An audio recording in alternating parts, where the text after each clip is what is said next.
কাছে আসার মৌসুম। নুসরাত সুলতানা সেতুতি। পর্ব 11 থেকে 15। অদূরে মানুষের কোলাহল, হাসি ঠাট্টা, মৃদুমন্দ গানের শব্দ সব মিলিয়ে উৎসবের এক প্রগাঢ় আবহে মরে ছিল সেন্টার। সেই সব থমকে বসল ইয়াসিরের ছুটে আসা প্রশ্নে। এখন নিশ্চুপ চারিপাশ। পিনপতনের শব্দও যেন নেই। বিয়ে করা বউকে বলছে, আপনি কে? এ কেমন প্রহসন! তুষির বুকের কম্পন সুনামির মতো তীব্র। কাছে এসে কান পাতলেই শুনতে পারবে যে কেউ। দুহাতে শক্ত করে শাড়ির পার খামচে রাখল মেয়েটা।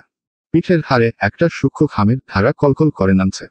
ইচ্ছে করছে এক ছুটে পালিয়ে যেতে, কিন্তু মাঝারের তখনকার বলা কথা, ওসব মনে পড়লেই তো গুলিয়ে যাচ্ছে সব। যদি সত্যি অমন হয়, দাদিকে কে দেখবে? ওই মানুষটা ছাড়া এই সাতকুলে তো তুষির কেউ নেই। বাবা মা কাউকে তুষি দেখেনি, দেখলেও মুখটা মনে নেই। তুষির কাছে দাদি বাবা, দাদি মা। দাদিকে ভালো রাখার লোভেই তো পা দিল এই ফাঁদে। কিন্তু কে বাঁচাবে ওকে এখন? গরিবদের বিপদ হলে কেউ আসে বাঁচাতে। এদিকে মাঝারের অবস্থা দুরূহ হয়ে পড়ল। ইয়াসিরের কথায় কপালের ঘাম বেড়েছে। হাত তুলে মুছলেন সেটুকু। হাসার চেষ্টা করে বললেন, হ্যাঁ আবার কেমন কথা? ও তোমার স্ত্রী, আমাদের মেয়ে তুষি। ইয়াসির তড়াক করে উঠে দাঁড়ালো। তার কণ্ঠ দৃঢ়। না, উনি তুষি নন। এটা ওনার গলা নয়। কে আপনি? ঘোমটা সরান। তুষি খড়খড়ে ঠোঁট জিভে ডবাল। আরও শক্ত করে ঘোমটা চেপে ধরতেই ইয়াসিরের সন্দেহ এবার বিশ্বাসের রূপ নেয়। অপেক্ষায় সে রইল না। শরীরের সব জোর খাটিয়ে এক টান মেরে ঘোমটা খুলে ফেলল। তুষির ধরে রাখা শক্তি কাজেই দিল না তাতে। ছলকে ওঠা বুক নিয়ে মুখ তুলল মেয়েটা। চোখ খিচে জিভ কাটলেন মাঝার। এই রে, সে সুখে হল না। পরিচিত কোণের জায়গায় তুষির অচেনা মুখটা দেখেই চমকে উঠল সবাই। রেহনুমা আর্তনাদ করে বললেন, এ কি, এ মেয়েকে? ইয়াসিরের শক্ত আদল কাগজের মতো সাদা হয়ে গেল। থমকে গেল তীক্ষ্ণ চোখ। ঘামে চটচট করা একটা মেয়েরই ফর্সা চেহারা উন্মুক্ত তার সামনে। যে মেয়েটাকে কদিন আগেই সে জেলে ভরল ওয়ালেট চুরির দেয়, সে এখন তারই পাশে বউ সেজে বসে। ইয়াসির নিস্তব্ধ হয়ে পড়ল। অস্ফুট আওরাল, তুমি? তুষি রোগ গিলল। আস্তে ধীরে উঠে দাঁড়ালো কোনো রকম। চোখের কোণ তুলে মাঝারকে দেখল এক পল। চিন্তায় ফাঁসফাঁস করছেন লোকটা। চোখের মনি অস্থির। তুষির মাথায় সব বুদ্ধি শুদ্ধি প্যাচ বেঁধে গেছে। এই মুহূর্তে কি করবে, কি করা উচিত জানে না। কি উত্তরই বা দেবে সবাইকে? কেউ কি বিশ্বাস করবে ওর কথা? গরিবদের কেউ বিশ্বাস করে কখনো? সৈয়দ পরিবার কিংকর্তব্য বিমূঢ়। বিস্ময়ে পাথর বনেছেন শওকত আলী। সাইফুল বললেন, ভাইজান, এ মেয়ে তো সে মেয়ে নয়। এ তো আরেক মেয়ে। এ কোথা থেকে এলো? তুষি মিনসের চেহারায় চারপাশে দেখছে। সেন্টার ভরতি মানুষ সবাই ওর দিকে হা করে তাকিয়ে। এতগুলো প্রশ্নবিদ্ধ তীক্ষ্ণ চাউনির নিশানা হয়ে ফোঁস করে শ্বাস ফেলল মেয়েটা। আচমকা কনুই টেনে নিজের দিকে খোঁড়াল ইয়াসির। আঁতকে উঠল তুষি। চোখে চোখ পড়তেই প্রশ্ন ছুড়ল সে, এসবের মানে কি? তুমি এখানে কি করে এসেছ? কে এনেছে তোমায়? রেহনুমা অবাক হয়ে বললেন, তুই মেয়েটাকে চিনিস? সার্থ। সবার সাথে সাথে মাঝারও সমান বিস্মিত হলেন। পাত্র এই মেয়েকে কি করে চিনল? ইয়াসির প্রশ্নের জবাব দিল না। কটমটি এ সুথাল। আমি কিছু জিজ্ঞেস করেছি তোমাকে, আনসার মি। এখানে কি করছো তুমি? এক চিৎকারের রুহটা উড়ে গেল তুষির। কেঁপে উঠল একটু। কনে তুষির বাবা মুখ লুকানোর জায়গা পাচ্ছেন না। পাত্রপক্ষের সামনে দাঁড়ানোর জন্যই বিড়বিড় করলেন হতাশ গলায়, এটারই ভয়ে পাচ্ছিলাম। ঠিক তখনই খোঁজ পড়ল তার। ডাকছেন শওকত আলী। আহসান সাহেব, কোথায় আপনি? এদিকে আসুন। এই কেউ মেয়ের বাবাকে ডাকুন তো। ডাকতে হলো না। লম্বা পায়ের ছোট ছোট কদম ফেলে গিয়ে দাঁড়ালেন আহসান। মাঝে ক্ষিপ্ত চোখে শালুকে দেখে নিলেন এক পল। পরপর ভীষণ বিনয়ে বললেন, জি বেআই সাহেব, কি হয়েছে? সাইফুল রেগেমেগে বললেন, কি হয়েছে আপনারা দেখতে পাচ্ছেন না? এই মেয়েটিকে কোত্থেকে এলো? আপনার মেয়ের জায়গায় অন্য এক মেয়ে বসেছে, আপনাদের কোনো হুঁশজ্ঞান নেই। ভদ্রলোক এমন ভাবে চাইলেন যেন আকাশ থেকে পড়েছেন এক্ষুনি। তুষির পানে চোখ বুলিয়ে বললেন, ও মাই গুডনেস, এই মেয়েকে? আর আমার মেয়ে কোথায়? আমি তো এসবের কিছুই জানি না। সবার কপাল বেঁকে গেল। তুষি চেয়ে রইল বিরক্ত চোখে। আচ্ছা নাট্যবাজ লোক তো, ফটাক সে বলে দিল এসবের কিছুই জানে না। অথচ একটু আগেই তো মেয়ে ভেগেছে শুনে বুকে হাত দিয়ে চিতপটান হয়ে পড়েছিল। ঈশার স্বর মৃদু। আম্মু, ওনাকে জিজ্ঞেস করুন না ভাবি কোথায়। কনের কস্টিউম পরে যখন বসেছেন, উনি নিশ্চয়ই জানবেন ভাবির কথা। রেহনুমাকে জিজ্ঞেস করতে হলো না। তুষি শুনতে পেয়েছে। রাখো ঢাকিন ফটাফট বলে দিল, আপনার ভাবি অন্য ছেলে নিয়ে ভেগে গেছে। এ কথা কোনো কথা ছিল না, ছিল বড়সড় বাজ আছড়ে পড়ার শব্দ। রেহনুমা হতবাক হয়ে বললেন, মেয়ে ভেগে গেছে মানে? তুমি কি করে জানলে? তুমি মেয়ের কে হও? তুষি কাঁধ উঁচায়। আমি কি হব? আমি এদের জন্মে দেখেছি নাকি? আমি তো একটু বিনে পয়সায় খেতে এসেছিলাম। শালার কচুকাটা কেসে ফেসে গেছি। তারপর কথাবার্তার ধরন শুনে মুখ কুচকালেন তিনি। কোনো ভালো ঘরের মেয়ে তো এভাবে কথা বলে না। এ নির্ঘাত কোনো বস্তি বাড়ির মেয়ে। অয়ন খাবারের এখানটায় ছিল, মিন্টু আর সে খেতে বসেছে সবার আগে। হাত ধোয়ার সময় গুঞ্জন শুনল কনে পাল্টে গেছে। তড়িঘড়ি করে স্টেজ রুমে এসেই চমকে গেল ছেলেটা। ত্রস্ত পায়ে এসে দাঁড়ালো ওদের পাশে। তুষিকে ভালো করে দেখল কিছু পল। কণ্ঠে বিভ্রম নিয়ে বলল, ইনি সেই চোর মেয়েটা না ভাইয়া? ওই যে সেদিন আমার মানিব্যাগ চুরি করলো। এই মেয়ে এখানে কি করছে? ইয়াসির চুপ, থম ধরে দাঁড়িয়ে সে। সুঠাম দেহ প্রস্তরসম, নরল না, কোথাও বলল না। কিন্তু বোম পড়ল বাকিদের মাথায়। রেহনুমা বিস্ময়ার্থের ন্যায় বললেন, চোর? এ মেয়ে চোর? এ চোর এখানে ঢুকলো কি করে? তুষির কণ্ঠে বিরক্তি। চোর সূচক শব্দ করে বলল, দেখুন, চোর চোর করবেন না, সম্মানে লাগে। পকেট মারা আর চোর কি এক? ইয়াসির চোখ বুজে দম ছাড়ল। খেই হারিয়ে ধমক দিল কষে, জাস্ট শাট আপ। তোমাকে যেটা জিজ্ঞেস করা হচ্ছে তার জবাব দাও। তুমি এখানে এলে কি করে? কার সাহায্যে বসেছ এখানে? মাঝারের চোখ কপাল ছুল। ইয়াসিরের তীক্ষ্ণতায় আরেক দফা হতবাক তিনি। হাত দিয়ে ফের চকচকে কপাল মুছলেন। না না, তুষি কিছু বলার আগেই গুটি তাকে সাজাতে হবে। রয়েসয়ে মুখ খুললেন, আমি আমি ওকে এখানে বসিয়েছিলাম। তীরের মতো সবার চাউনি এসে আছড়ে পড়ল তার ওপর। শওকত আশ্চর্য হয়ে বললেন, আপনি? মানে আপনি কি আমাদের সাথে ফাজলামো করছেন? আহসান ভাই, আপনার শালুক কি উল্টোপাল্টা বলছে এসব? আহসান সাহেব লজ্জায় মাথা তুলতে পারছেন না। রাগও হচ্ছে খুব। মাঝারের গালে কষিয়ে একটা চড় বসালে শান্তি পেতেন। কি দরকার ছিল ওর এত বেশি বোঝার? এখন কিভাবে সামাল দেবেন এসব? মাঝার দুপা ফেলে শওকতের সামনে গিয়ে দাঁড়ালেন। বড় নরম গলায় বললেন, আমি যা সত্যি সেটাই বলছি বেয়াই সাহেব। আচ্ছা, লেট মি এক্সপ্লেইন। আসলে তখন হুট করে খবর পেলাম তুষি পার্লার থেকে পালিয়ে গেছে। ও এই বিয়ে করবে না। ওদিকে আপনারাও চলে এলেন। দুলাভাইও প্রায় অসুস্থ হয়ে পড়েছিল। সব মিলিয়ে আমার মাথা কাজ করছিল না। সে সময় এই মেয়েটার সাথে দেখা হয়। কাকতালীয়ভাবে ওর নামও তুষি। তো আমি ভাবলাম কিছুক্ষণের জন্য মেয়েটাকে বউ সাজিয়ে স্টেজে বসিয়ে পরিস্থিতিটা সামলাব। এর মধ্যে আমাদের মেয়েকে খুঁজে পেলেই। রেহনুমা কথা কেড়ে নিলেন। খুঁজে পেলে মানে? আপনি কি ভেবেছিলেন আপনাদের পালিয়ে যাওয়া মেয়েকে খুঁজে এনে আবার আমাদের ছেলের ঘাড়ে গোছাবেন? খুব চালাকি তাই না? মাঝারের কাছে জুৎসই জবাব নেই। মাথাটা নুয়ে নিলেন দোষীর মতো। শওকত ক্ষেপে বললেন, সব বুঝলাম, আপনার সব কথা মেনে নিলাম আমি। কিন্তু তাই বলে নিজেদের পরিস্থিতি সামলাতে আপনারা একটা অন্য মেয়েকে বউ সাজিয়ে আমার ছেলের সঙ্গে বিয়ে পড়িয়ে দিলেন। এটা তো রীতিমতো জোৎসুরি মাঝার সাহেব। আপনি জানেন, আমি চাইলে এক্ষুনি এই ঠকবাজির জন্য আপনাদের নামে মামলা করতে পারি। সাইফুল বললেন, চাইলে কি ভাইজান, আপনি থানায় ফোন করুন। আমিও দেখি এরা কোথায় যায়। আহসান সাহেব এলাকার সম্মানীয় লোক। লোকজন তাকে সালাম দিয়ে চলে। সেখানে আজ এই কাণ্ডের সব ধুলোয় মিশে যাচ্ছে। বিগড়ে যাচ্ছে পরিস্থিতি। কিছু একটা করা জরুরি। মাঝারকে দিয়ে তো কাজের কাজ হয় না। ভদ্রলোক গলার শ্লেষা কাটালেন। হাত জোর করে বললেন, বেআই সাহেব, দয়া করে মাথা ঠান্ডা করুন। দেখুন, আমি সত্যি এসবের কিছুই জানতাম না। আমার শালুকও বুঝতে পারেনি ব্যাপারটা এমন হয়ে যাবে। সাইফুল দুই ভ্রু উচালেন। বুঝতে পারেনি? কেন, আপনার শালুক কি কুচিখোকা? সে জেনে শুনে কোণের জায়গায় কাকে না কাকে বসিয়ে দিয়েছে, আর আপনি বলছেন সে বুঝতে পারেনি? বাহ বাহ, কি হাস্যকর ব্যাপার। এটা কত বড় জঘন্য অপরাধ আপনি জানেন? টিনটিন বাবলু চেয়ারের পেছনে লুকিয়েছে। তুষিকে দেখেই ওদের চোখ শৃঙ্গ ছাপিয়ে গেল। ওস্তাদ বউ সাজে, তাও জামাইয়ের পাশে। এর মানে কি ওস্তাদের বিয়ে হয়ে গেল?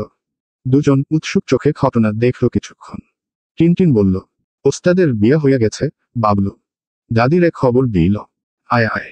দুটোতে চড়ুইয়ের মতো ছুটে গেল ফের। ওস্তাদ বিয়ে খেতে এসে বিয়ে করে নিল। এ তো ভারী সর্বনাশের কথা। তুষির ঘোমটার পাক থেকে সুতো বেরিয়ে এসেছে। সেটা নিয়ে আঙুলে প্যাঁচাতে প্যাঁচাতে সবাইকে দেখছে ও। এরা ঝগড়ায় ব্যস্ত। ওর তো আর কোনো কাজ নেই এখানে। সব জানাজানি হয়ে গেছে।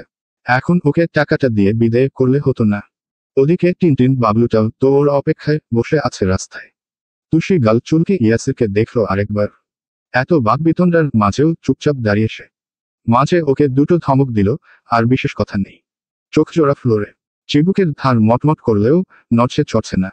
তুষি দ্বিধায় পড়ল ওর ভাবমূর্তি নিয়ে। বদ পুলিশটার মনে যে কি চলছে কি করে বুঝবে ও? সবাই যেখানে তর্কে লিপ্ত সেখানে এনার হুহাম নেই। একেই বলে যার বিয়ে তার হুঁশ নেই, পাড়াপড়শির ঘুম নেই। যার বউ ভেগে গেল সে তো চুপ করে আছে। বাকিদের এত মাথা ব্যথা কিসের? তোরাও চুপ থাক না। তুষির টাকাটারও যে কি হবে? এত কাহিনীর মধ্যে চাইবে কি করে? ও এদিক ওদিক চেয়ে মুক্তাকে খুঁজল। কোথাও নেই মেয়েটা। সুযোগ বুঝে পালিয়েছে মনে হয়। তার টনক নরল মাঝারের কথায় বলছে, দেখুন, আপনারা কিন্তু আমার পুরো কথা না শুনেই সিন ক্রিয়েট করছেন। আমি শুধুমাত্র পরিস্থিতিটা সামলাতেই মেয়েটাকে এখানে বসিয়েছিলাম ঠিকই, কিন্তু আমি চাইনি বিয়ে হয়ে যাক। যখন এখানে কাজে আসে আমি কিন্তু স্টেজে এসেছিলামই বিয়ে আটকানোর জন্য। সবার আড়ালে বারবার এই মেয়েকে ইশারা করেছি নেমে আসতে, কিন্তু মেয়েটাই ইচ্ছে করে নামেনি। আমি কি করতাম বলুন? তুষি নিষ্পন্দ হয়ে পড়ল, ঠোঁট ফাঁকা করে আওড়াল। কি হো? তার ওই অল্প আর্তনাদ মাথার কানে নিলেন না। একটু ফিরলেনও না ওর দিকে। নিজের মতো বললেন, আমার সাথে ওর কথা হয়েছিল শুধু বউ সেজে বসবে এখানে। সেজন্যে আমি ওকে 10,000 টাকা দেব। আর ওই সময়টায় আমাদের তুষিকে খুঁজে আনবো আমরা। কিন্তু দুর্ভাগ্যবশত ওকে পাওয়া যায়নি। তবে এই মেয়ে প্রচণ্ড ধূর্ত আর লোভী।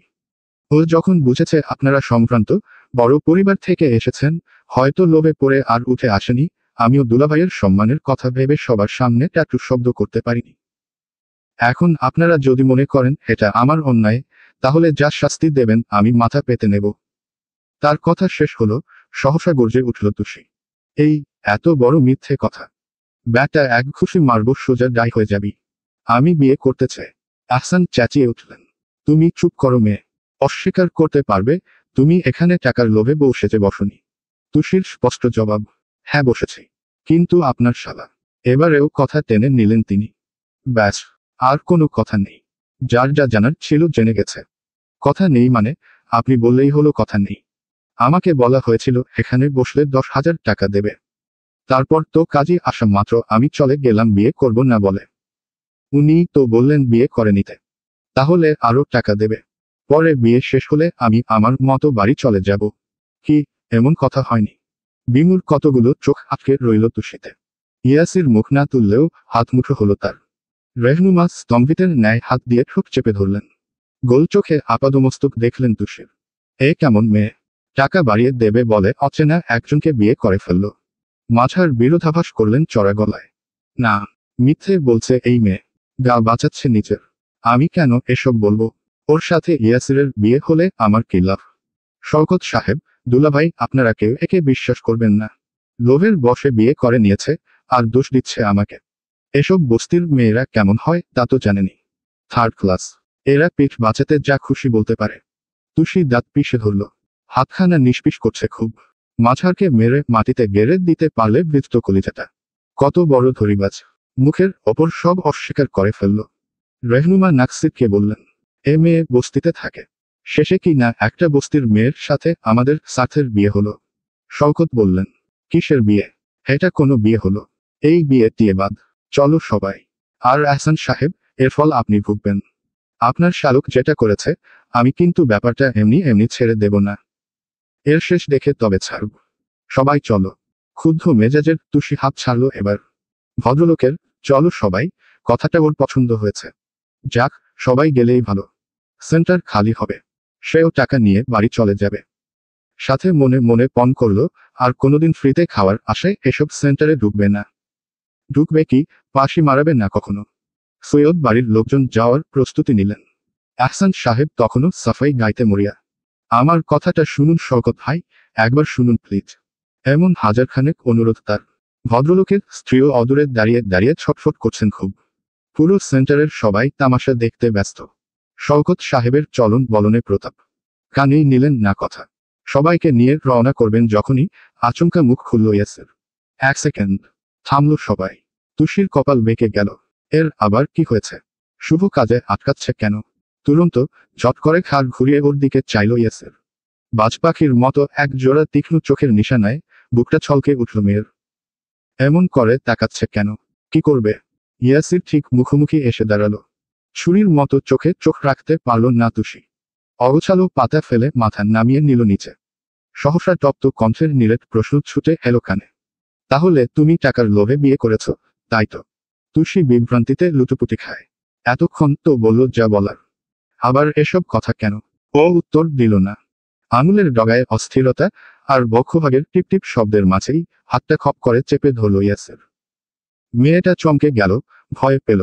হকচকিয়ে তাকালো এবার। রুক্ষ শক্ত আঙুল দেবে বসল ওর ফর্সা পেলব ত্বকে। দাঁত চিবিয়ে চিবিয়ে বলল ইয়াসির, বিয়ে যখন করলেই এবার যে সংসারও করতে হবে। চলো। চারপাশে শোরগোলের কমতি নেই। হিজিবিজি মানুষের কণ্ঠগুলো এক এক রকম উৎকট। কানাঘুষা ফিসফিসের শব্দে সেন্টার ভরতি। অথচ তুষি কিচ্ছু শুনতে পাচ্ছে না। দুটো কান, একটা মাথা ঝিমঝিম করে সমান তালে দুলছে। ও ফালফাল করে ইয়াসিরের দিকে চেয়ে রইল, নিশ্চিত হতে সুথাল। হ্যাঁ, ইয়াসির এত শক্ত করে ধরেছে, যেন খুনের মামলায় পালিয়ে যাওয়া আসামি। তার কথার সাথে মুখের মিল নেই। কঠিন কণ্ঠের গতি। জ্বলন্ত দুটো চোখ একভাবে তুষির মুখে ফেলে রাখল। সৈয়দ পরিবার চমকে গেছে। আশ্চর্য, বিহ্বলিত তারা। রেহনুমা বললেন, সার্থ, কি বলছিস তুই? এই চোর মেয়ের সাথে তুই সংসার করবি? শওকত নিজে কিছু বললেন না। মুখে চুপ রইলেও ভাইকে ইশারা দিলেন। সাইফুল সাথে সাথে বললেন, তোর কি মাথা খারাপ হয়ে গেছে রে বাবা? চেনা নেই জানা নেই, একে আমাদের বাড়িতে নিয়ে তুলব? ইয়াসিরের চাউনি সরল না। পাথুরের দুটো দৃষ্টি তুষির চেহারায় গেড়ে রইল। দাঁত চিবিয়ে চিবিয়ে বলল, বিয়ে যখন হয়েছে তখন নিতে তো হবেই। আমিও দেখি টাকার জন্য বিয়ে করা মেয়েরা সংসার কেমন করে। তুষি রোগ গিলল। এই বদ পুলিশের মাথার তার ছিঁড়ে গেছে নাকি? কি সব উল্টোপাল্টা বলছে? রেহনুমা বললেন, কিসের সংসার, কিসের বিয়ে? এই বিয়ে কি সহিহ নাকি? মেয়ের পরিচয়ই তো ভুল। কাবিননামায় বাপ মায়ের নাম যা লিখেছে তা তো আর ঠিক নয়। সবাই সহমত কথার সাথে। অতিথিদের কয়েকজন ঠিক ঠিক রোল তুললেন। তুষিও মাথা নাড়ল সজোরে। এটাই তো আসল কথা। বিয়ে হয়নি ওদের, একজনের পরিচয়ে বিয়ে করলে সেটার কোনো ভিত্তি থাকে নাকি? সাইফুল সুর মেলালেন স্ত্রীর সাথে। ঠিক তাই। এ মেয়ের বাপের নামও তো জানি না আমরা। আহসান সাহেব তো আর ওর আসল বাবা নয়। তাহলে ওনার নাম ভাঙিয়ে বিয়ে হয় কি করে? আয় মেয়ে আয়, কি নাম তোমার বাবার, কি করে? শেষটুকু ধমকে জিজ্ঞেস করলেন। তুষি ভয় না পেলেও মুখ ছোট করল।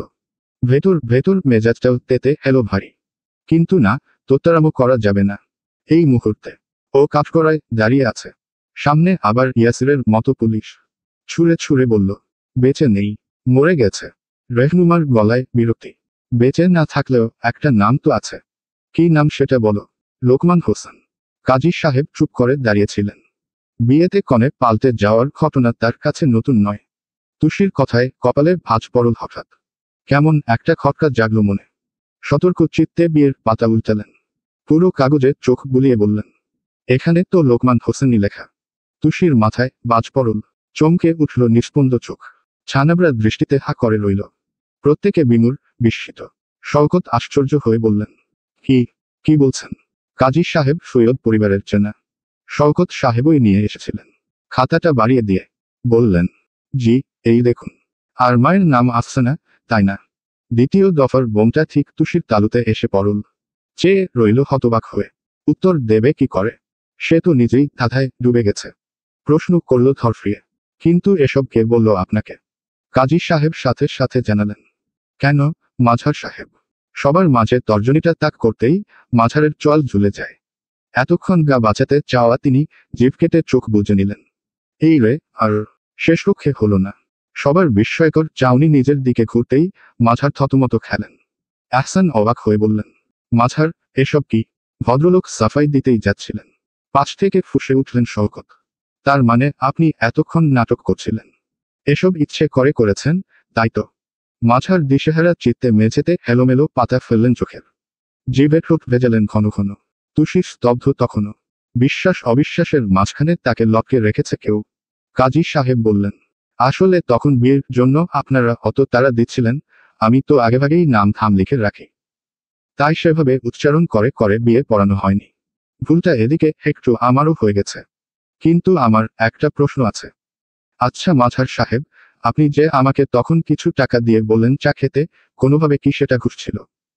আসলে ব্যস্ততায় তখন ঠিক করে বুঝতে পারিনি। এখন সকলের সামনে একটু খোলাসা করে বলুন তো।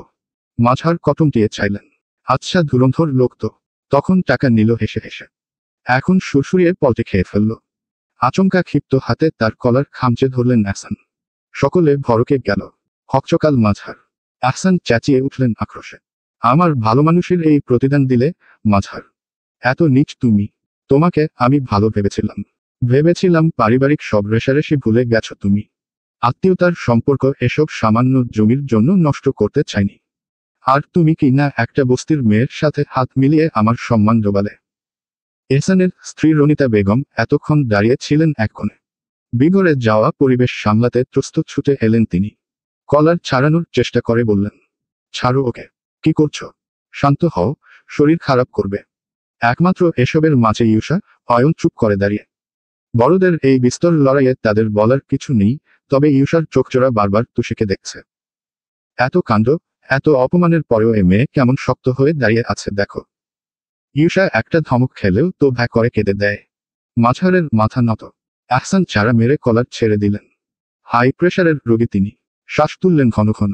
শওকত অবাক হয়ে বললেন, আপনাদের দুজনের মধ্যে পারিবারিক শত্রুতা আছে? আহসান সাহেবের কণ্ঠ ভেঙে এলো। জি, একটা জমির দখল নিয়ে থানা পুলিশ হয়। কিন্তু সেসব বহু পুরনো কথা। আমি তো ওসব ভুলে গিয়ে মেয়ের বিয়েতে ডেকে এনেছিলাম ওদের।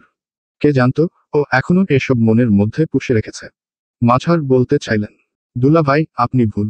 তেতে উঠলেন ভদ্রলোক। চুপ করো তুমি। তোমাকে বিশ্বাস করাই আমার ভুল হয়েছে। আচ্ছা, কোনোভাবে কি আমার তুষিকে তুমি আর এই মেয়েটা মিলে লুকিয়ে রেখেছ মাঝার? সত্যি করে বলো। তুষির নাক চোখ কুঁচকে গেল। এই ফালতু লোকটাকে যা বলার বলুক না। ওকে টানছে কেন? কিছু বলার আগেই মাঝার উত্তর দিলেন হরবড়িয়ে, না না দুলাভাই, আমি আসলেই জানি না তুষি কোথায়। এখন বললেও তো আপনি বিশ্বাস করবেন না। রনিতা বেগম রেগেমেগে বললেন, বিশ্বাস করার জায়গা রেখেছিস তুই? নিজের বোনের সাথে এমন কাজ করতে তোর লজ্জা লাগলো না? এতগুলো মানুষের সামনে আমাদের সম্মানটা এভাবে কেন নষ্ট করলি তুই? কি মজা পেলি এতে? মাঝার চুপ। সব দিক থেকে দারুণভাবে ফেঁসে গেছেন তিনি। এহসানের ওপর একটা দারুণ প্রতিশোধের সুযোগ পেয়েই করতে গেছিলেন এসব। একটা চরম সত্যি হলো, তুষিকে তিনি খুঁজতেই চাননি। লোক পাঠানোর গল্পগুলো বানানো। শুধু চাচ্ছিলেন কোনোভাবে এহসান একটু হেনস্থার শিকার হোক। ঠিক যেমন হেনস্থা হয়েছেন তিনি ওই মামলা টানতে গিয়ে। তাই দাবার একটা সৈন্য হিসেবে তুষিকে ব্যবহার করা শুধু। কিন্তু অসভ্য কাজটাই সব বিগড়ে দিল।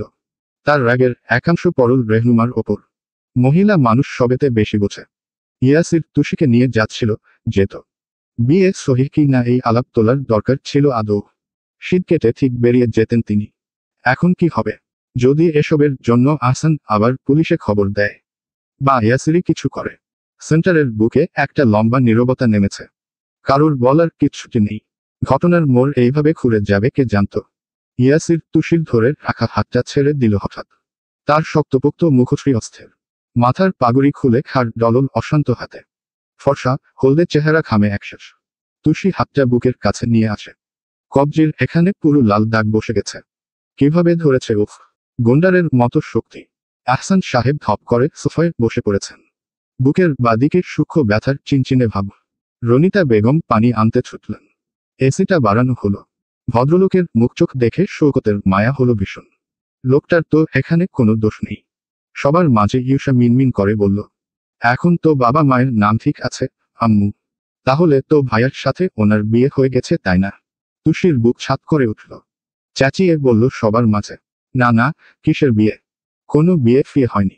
ইয়াসিরের ভ্রুতে ভাঁজ পড়ল। ক্লান্ত চোখ লেজ গুটিয়ে ফের বসল এসে তীক্ষ্ণতা। তুষির চেহারা উদ্বেগী। দুশ্চিন্তায় ফ্যাসফ্যাস করে শ্বাস নিচ্ছে। বিয়েটা যে বিয়ে নয়, সবাইকে সেটা বোঝানোর প্রয়াস। নজর অমনি শুরু হলো তার। নিম্নুষ্ঠ দাঁতে পিষে ভাবল কিছু একটা। একটু আগেই ভেবেছিল তুষিকে ছেড়ে দেবে। কিন্তু সিদ্ধান্ত পাল্টে নিল মুহূর্তেই। রেহনুমা ধমকে উঠলেন মেয়েকে, চুপ কর। সব এই মেয়ের কাছাকাছি। এও নিশ্চয় মাঝার লোকটার সাথে জড়িত। তুষি চোখ সূচক শব্দ করে বলল, আরে না খালাম্মা, আমি কি করলাম? আমি ওনার সাথে নেই। রেহনুমা রুষ্ট চোখে চাইলেন। খালাম্মা কিছু বলবেন রেগে কথা টেনে নিলেন। সাইফুল কড়া কণ্ঠে বললেন, একদম মিথ্যা কথা বলবে না। তুমি ওনার সাথে না থাকলে উনি তোমার বাবা মায়ের নাম জানলো কি করে? হ্যাঁ, বোকা পেয়েছো আমাদের। তুষি বোকা পাবে কি করে? ও নিজেই তো বোকা হয়ে গেছে। তখন ভেবেছিল ভুয়ার নামে কবুল বললে বিয়ে হবে না। এখন তো ম্যাজিক করে বাপ মায়ের নাম সত্যি হয়ে গেল। মেয়েটা ভাবতে বসল। ভীষণ গভীর ভাবনা। রেহনুমা খোঁচা মারলেন। এই যে দেখলে, আসল জায়গায় হাত পড়েছে, এখন উত্তর নেই। কেমন চুপ করে আছে দেখো। তুষি ওসবে কান দিল না। চট করে মাথায় হেলো তখনকার কথা। মাঝার যখন কাজের কথা বললেন, ও প্রথম দিকে মানা করে দিল। পরে রাজি হলো অতগুলো টাকার কথা শুনে। কিন্তু ও মাঝারকে বিশ্বাস করতে পারেনি। তাই ভদ্রলোক অগ্রিম 2000 টাকা দিয়েছিলেন।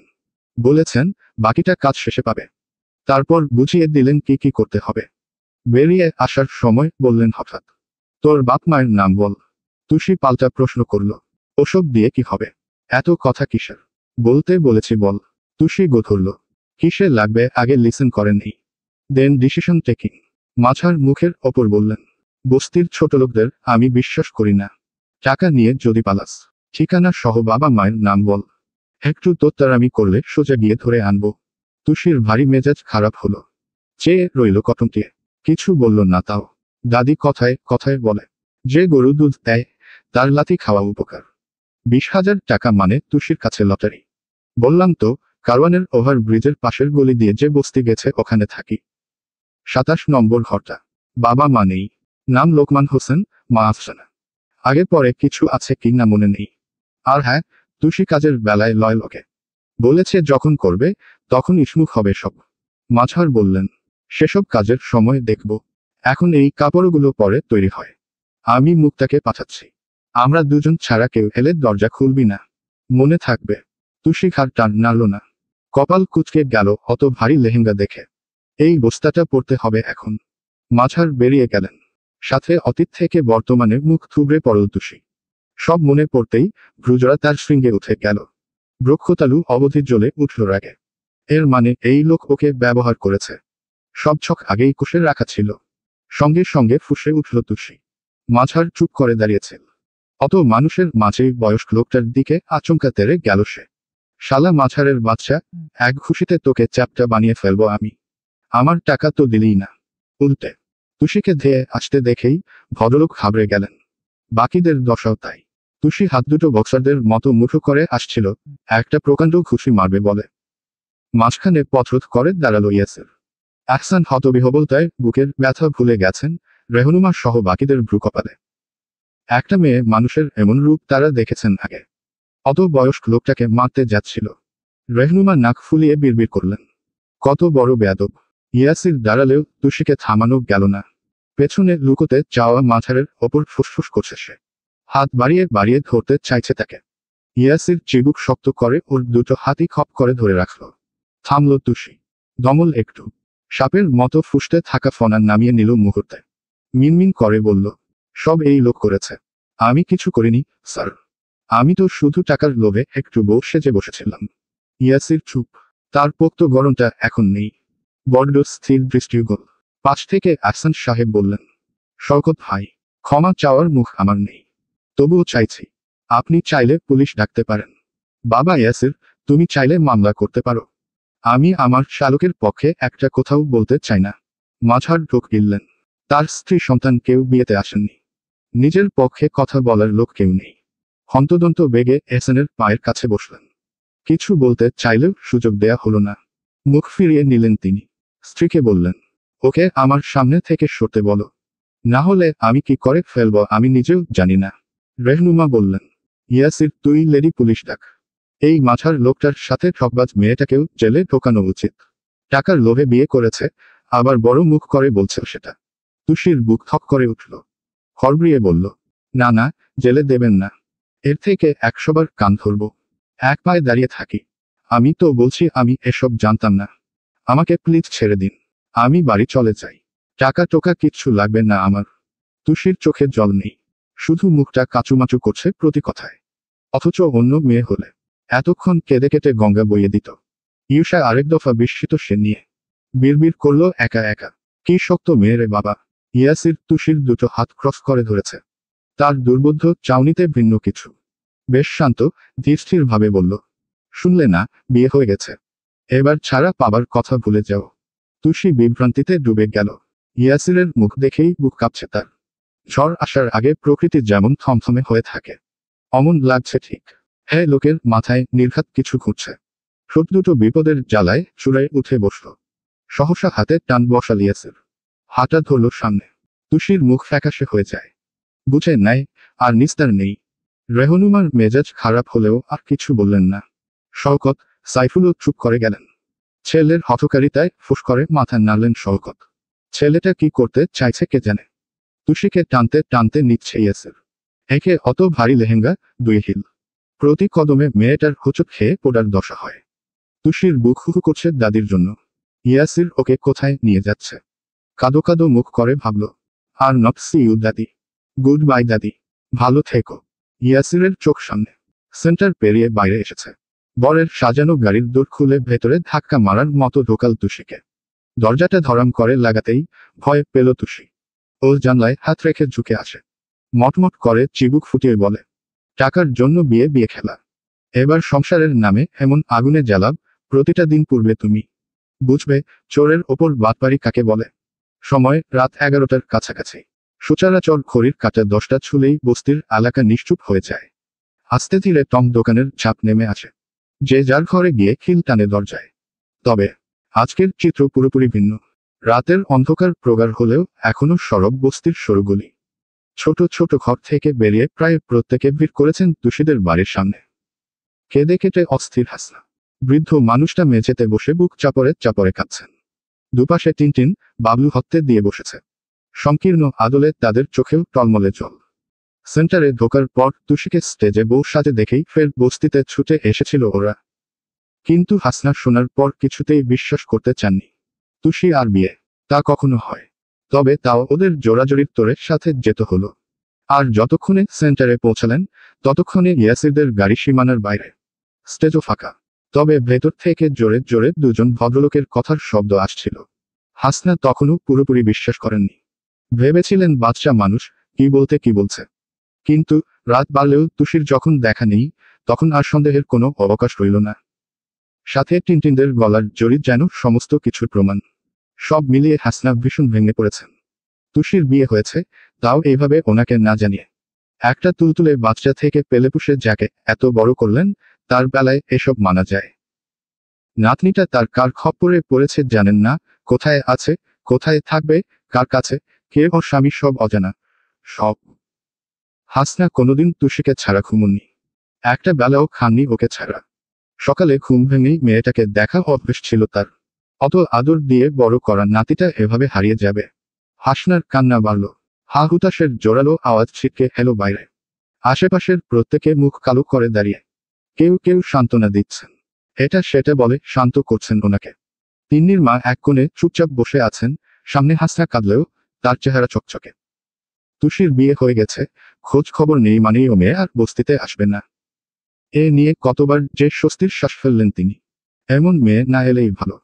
হাড় মাংস জ্বালিয়ে খায়। পানি নিতে, লাইন দিতে, হাঁটাচলা সবেতে পোদ্দারি তুষির। এবার অন্তত একটু শান্তিতে থাকতে পারবেন। কিন্তু মনের এই ফুর্তি তিনি দেখাতে পারলেন না। প্রায় সকলেই যেখানে মন খারাপ করে রেখেছে সেখানে ওনার আনন্দ ভীষণ বেমানান। ভদ্রমহিলা মুখের হাসিটা চাপা দিলেন অভিনয়ের তলায়। দুঃখী দুঃখী কণ্ঠে বললেন, চাচি, আর কাইন্দ না। শরীরটা খারাপ হইব না। কানলে কি তুষি ফিরব কও। হাসনা কেঁদে কেঁদে বললেন, ওই কই গেল আমারে থুইয়া। ও তুষিরে, আমি এখন কই গেলে তোরে পামু। ও বুড়ে, আমার লগের রাগ কইরা গেলিবু। ফিরিরা আইবু। আর তোরে কিছু কমু না আমি। আইবু, আয়। পাশ থেকে এক ভদ্রলোক বললেন, আচ্ছা, ওর জামাইয়ের নাম টাম কিছু শুনছ চাচি? কার লগে বিয়ে হইল যেন? টিনটিন ভেজা গলায় বলল, ওস্তাদের জামাইরে তো চিনি। হ্যাঁ, পুলিশ। সবার চোখ কপালে। হতবাক বনে হেঁকে অন্যের মুখ দেখলেন তারা। সমস্বরে বললেন, পুলিশ। হাসনা ত্রস্ত হাতে চোখের পানি মুছলেন, কণ্ঠে উদ্বেগ। তোরা জানুস হে কই থাকে? বাবলু মাথা নেড়ে বলল, না, আমরা তো ওইদিন দেখছি খালি। ওস্তাদরে নিয়ে গেল। এই পুলিশরে টিভিতেও দেখাইছিল একদিন। কিন্তু কই থাকে জানি না। সেদিনের সেই দোকানি ভিড়ের মাঝেই ছিলেন। বাবলুর কথায় চট করে মনে পড়ল কথাটা। সাথে সাথে বললেন, হ, আমিও তো দেখলাম সেদিনকা। ওই যে পকেট মারতে গিয়ে ধরা খাইল। কিন্তু ওই পুলিশ তো মতিছিল। হাসনা নড়েচড়ে উঠলেন। কান্নার বেগ থামল। বুক থমথমে করে ভাবলেন, মতিঝিলের পুলিশের লগে তুষির বিয়া হইছে। হায় হায়, তুষি তো চোর, যার যা মনে ধরে তাই চুরি করে। অহন পুলিশের বাড়িতে ও সংসার করব কেমনে? তিন্নির মা ফিক করে হেসে ফেললেন এবার, কণ্ঠে বিদ্রুপ। মুরগি নিজে গিয়া শিয়ালের গোড়ে টুইকা গেল। তুষির দেখি মেলা কপাল, হাসনা বানুর মুখ শুকিয়ে থাকে। চিন্তায় একশ অন্তপুর। মেয়েটা এমনিই কপাল পোড়া, সব সময় হেসে খেলে ফুর্তিতে মজে থাকলেও হাসনা অন্তত জানেন তুষির মতো মন্দভাগ্য পৃথিবীতে আর কারো নেই। সেই মেয়ে যদি এমন সংসারের যাতায়াত পড়ে, এরপর কি হবে ওর? গাড়ির 4 চাকা হাইওয়ের ওপর সাই সাই বেগে ছুটছে। হুহু করা অন্ধকার আর লম্বা লম্বা সোডিয়ামের আলো মিলিয়ে অদ্ভুতের সুন্দর দৃশ্য। রংকুপে আলোড়ন তোলা বাতাস আসছে ভেতরে। তুষি জানলা থেকে মাথাটা বের করে মুগ্ধ হয়ে দেখছিল। তার চোখে মুখে বিস্ময়ের ভেলকি। ও কখনো এমন গাড়িতে চড়েনি। সিটগুলো কি নরম, কি পরিষ্কার, তকতকে সব। তুষিদের খাটের তোষকও এত নরম না তো। মাথা এলিয়ে বসলেই যে ঘুম পেয়ে যাচ্ছে। বদ পুলিশটা নিশ্চিত বড়লোক ঘরের ছেলে। কত দাম হবে গাড়িটার? তুষির কাছে যদি একটা পিস্তল থাকতো, এক্ষুনি ড্রাইভারের মাথায় ধরে হাইজ্যাক করতো এটাকে। বেচলে নির্ঘাত প্রচুর টাকা পাবে। এই বিস্ময়ে আর অহেতুক চিন্তার তোরে পেছনের সব কথা ভুলে গেছে মেয়েটা। ভুলে গেছে ইয়াসিরের সেই ছুড়ে দেয়া হুমকি। ভুলে গেছে দাদির সাথে আর কখনো দেখা না হওয়ার সুখ। খুব আনন্দ নিয়ে রাস্তা উপভোগ করার মাঝে একটা মিহি কণ্ঠ বলল, মাথা ভেতরে ঢোকাও, অ্যাক্সিডেন্ট হবে। তুষি ফিরে চাইল, বসল সোজা হয়ে। ওর পাশে ইউসা বসে আছে। মেয়েটা ওর থেকে একটু খাটো, তবে কি মিষ্টি একটা মুখ। তুষি জিভে ঠোঁট ভিজিয়ে বলল, এটা কি আপনাদের নিজেদের গাড়ি? ইউসা মাথা নাড়ল, সাথে বলল, আমি তোমারই বয়সী, আপনি আগে করতে হবে না। তুমি আমাকে তুমি করে বলতে পারো। তুষি খুশি হয়ে গেল, পুরোপুরি ঘুরে বসলো এবার। আরে বাস, তাহলে তো ভালোই হয়। আচ্ছা, গাড়ির ভেতর এসি নেই? ওই যে মেশিনটা ছাড়লে সব ঠান্ডা ঠান্ডা লাগে। সিনেমায় দেখেছি তো বড়লোকদের গাড়িতে এসব থাকে। অয়ন বসেছিল ড্রাইভারের পাশে। এই গাড়িতে আপাতত ওরা কজন? ইউসা, মিন্টু আসে। মিন্টু ঘুমে কাঁদা।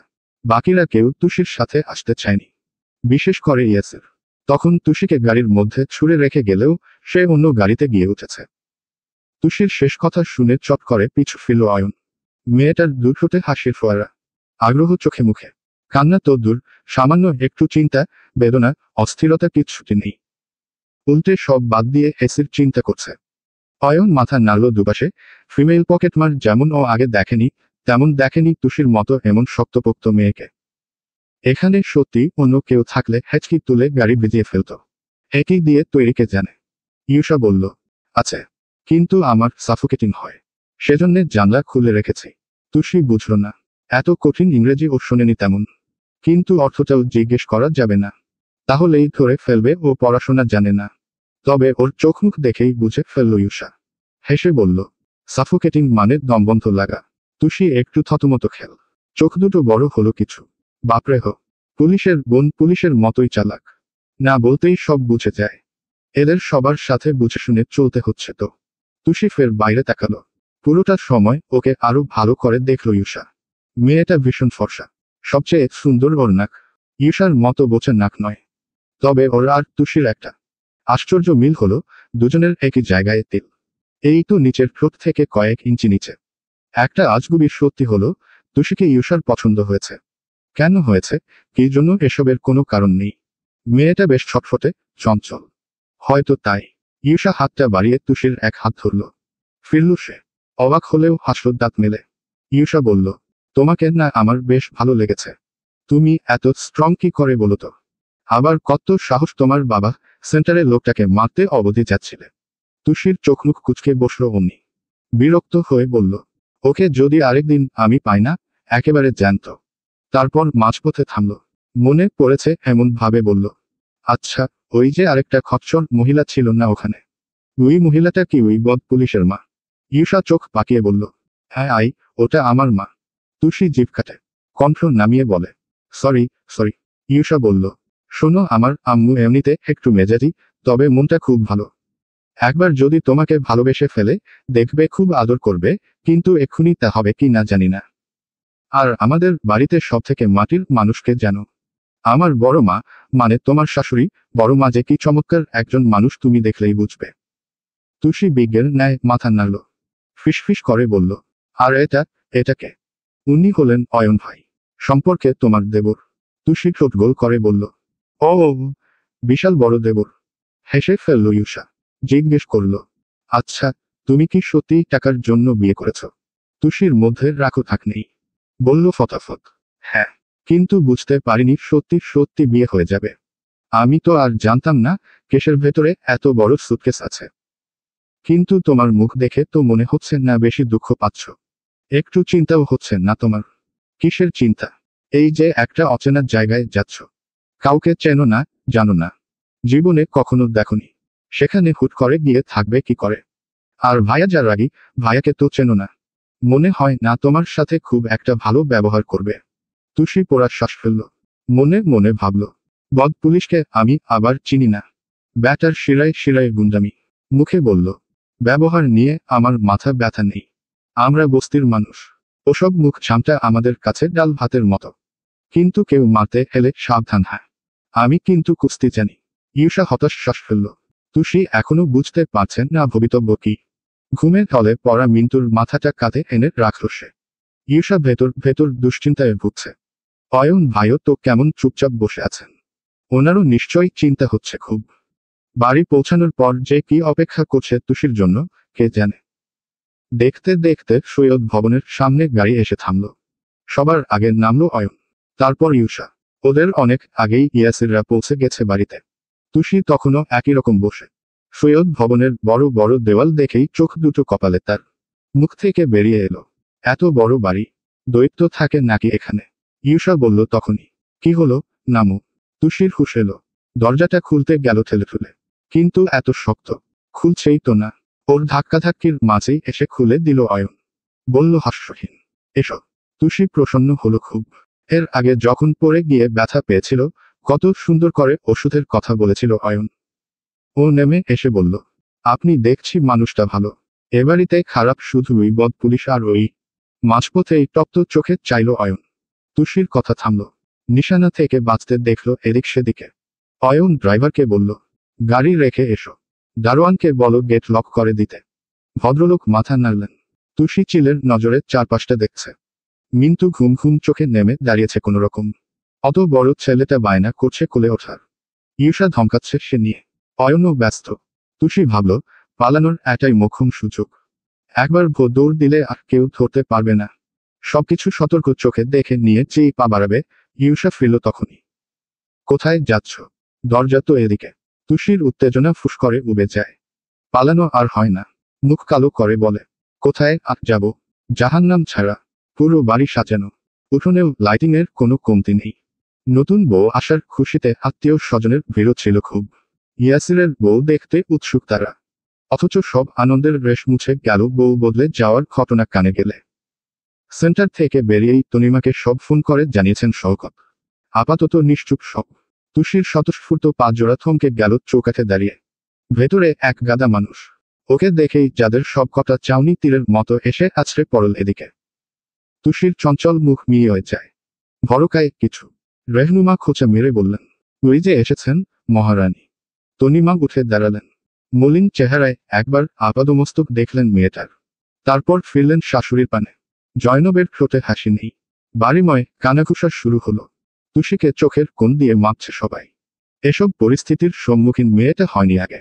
না চাইতেও কেমন জড়তা ভিড়ল শরীরে। তনিমা স্বভাবে ভীষণ নরম মানুষ। কাউকে কষ্ট দিয়ে কথা বলার ধাতে নেই। নিচু স্বরে বললেন, দাঁড়িয়ে কেন, এসো। সহসা দুম করে বসা ছেড়ে উঠে দাঁড়ালেন শওকত। গোজোগোজে পায়ে খড়ের পথ ধরলেন। নীরবে বুঝিয়ে দিলেন, এখন যা হবে এসবে তার তীব্র অনীহা। আইরিন এক কোণে দাঁড়িয়ে। ইয়াসিরের বিয়েতে সে ইচ্ছে করে যায়নি। মনের মানুষ চোখের সামনে অন্য কাউকে বিয়ে করবে, এসব কি সহ্য করা যায়? তাই শরীর খারাপের ছুতো দিয়ে রয়ে গেছিল বাড়িতে। কিন্তু ইয়াসিরের বউ ববলের ঘটনায় মরে যাওয়া খুশিটা ফেরে এসে তার বুকে চেপে বসেছে। রেহনুমা বলেছেন মেয়েটা চোর, বস্তি পাড়ায় থাকে। একে ইয়াসিরের জীবন থেকে তাড়ানো ওর জাস্ট বা হাতের খেল। আইরিন তীক্ষ্ণ চোখে তুষির পা থেকে মাথা অবধি দেখল। বস্তির মেয়ে মানে পড়াশোনা জানে না, নিশ্চয়ই মাথা ভর্তি গোবর। একে যদি হাতের ইশারায় না নাচিয়েছে, ওর নামও আইরিন নয়। তুষি তখন দ্বিধাদ্বন্দ্বে ভুগছে, বুঝতে পারছে না ও এগোবে কি না। ইউষা ফিসফিস করে বলল, কি হলো? চলো। বড় মা ভালো মানুষ, বলেছি না? ও বলল, আমার হাতটা একটু ধরবে? এত উঁচু জুতো পরে হাঁটতে পারি না। ইউষা ধরল সাথে সাথে। সেই দৃশ্য দেখেই খ্যাক করে উঠলেন রেহনুমা। হ্যাঁ আই, তুই ওর হাত ধরেছিস কেন? ছাড়। বাজখাই ধমকে মেয়েটা ভয় পায়। ধরা হাতটা ছেড়ে দেয় তড়িৎ। কিন্তু ততক্ষণে সামনে পা বাড়িয়েছিল তুষি। তার সম্পূর্ণ ভরসা ছিল ইউষার ধরে রাখা হাতে। তাই হঠাৎ ছেড়ে দেয়, ডাল রাখতে পারল না। হিল নড়বড়ে হয়ে পড়তে ধরল অমনি। পাশে একটা নকল বাঁশগাছের মাটির ফুলদানি ছিল। তুষি আসল নকল বোঝেনি, পড়া থেকে বাঁচতে চেপে ধরল ওটাকে। আর ব্যাস, ধপাস করে মেঝেতে পড়ে গেল। মাটির টবের টুকরো হওয়া দেখেই ইউষার জিভ বেরিয়ে এলো বাইরে। উড়ে গেল মিন্টুর ঘুম ঘুম চোখ। মাথায় হাত দিলেন জয়নব। সকলের চমকে যাওয়ার মাঝে রেহনুমা আর্তনাদ করে বললেন, দিল রে দিল। আমার এত স্বাদের ফুলদানিটা এসে ভেঙে দিল। এটা মেয়ে না করাত। ওরে স্বার্থ, তুই কেন একে নিয়ে এলি? তুষি সংকীর্ণ আদলে বলল, সরি। আমি কি ইচ্ছে করে ডুইং নাকি? ইট অ্যাক্সিডেন্টিং। চুপ করো মেয়ে। এটার দাম জানো তুমি? সাইফুল অতিষ্ঠ হয়ে বললেন, না, এসব নেয়া যায় না। আম্মা, তুমি কিছু বলছো না কেন? জয়নাব বললেন, কি বলবো আমি এখানে? দাদুভাই যেখানে বউ নিয়ে এসেছে সেখানে তো আমার বলার কিছু নেই। তাছাড়া মেয়ে যেমনই হোক, বিয়ে তো আর অস্বীকার করা যায় না। ভদ্রলোক আশ্চর্য হয়ে বললেন, মানে? এই মেয়েটা তাহলে এখন থেকে এখানেই থাকবে? তুষি ঠায় বসে আছে। একঘর লোক তার দিকে চোখ বড় বড় করেছে। বিয়ের প্রথম দিন শ্বশুর বাড়িতে এসে আছাড় খাওয়া বউ তো আর কেউ ইতিহাসে দেখেনি। ইউষা মায়ের ভয় ধরতে পারছে না। অয়ন বহু আগেই ঘরে চলে গেছে, তার এসব নিয়ে মাথা ব্যথা নেই। তনিমা নিজেই এগিয়ে এলেন। হাত পেতে বললেন, ব্যথা পেয়েছ? উঠে এসো। তুষির ভালো লাগলো। হাতটা ধরে উঠে এলো অমনি। ঠোঁট উল্টে বলল, আমি সত্যিই ইচ্ছে করে। মাঝপথেই থামালেন তিনি। আমি বুঝতে পেরেছি। ইচ্ছে করে কেউ কিছু ভাঙে না। কোথাও ব্যথা লেগেছে তোমার? না। রেহনুমা বললেন, আপা, তুমি ও মেয়ের মুখ দেখে গলে যেও না। সেন্টারে এর আসল রূপ যদি দেখতে, তাহলে বুঝতে। আমি বলছি শোনো, সার্থকে বোঝাও। কিসের বিয়ে কিসের কি? বের করে দিক এটাকে। আমার তো একে সহ্যই হচ্ছে না। তুষির মেজাজ খারাপ হলেও একটা কথায় মনে মনে একমত। সেটা হলো, একে বের করে দিক। দিলেই ভালো। তাহলে ও সোজা বাড়ি ফিরে যাবে। তুষি চোখ ঘুরিয়ে পুরো বসার ঘরটা দেখল এক পল। কোথাও ইয়াসির নেই। নজর ফিরল তনিমার কথায়। বললেন, তুই একটু শান্ত হ ছোট।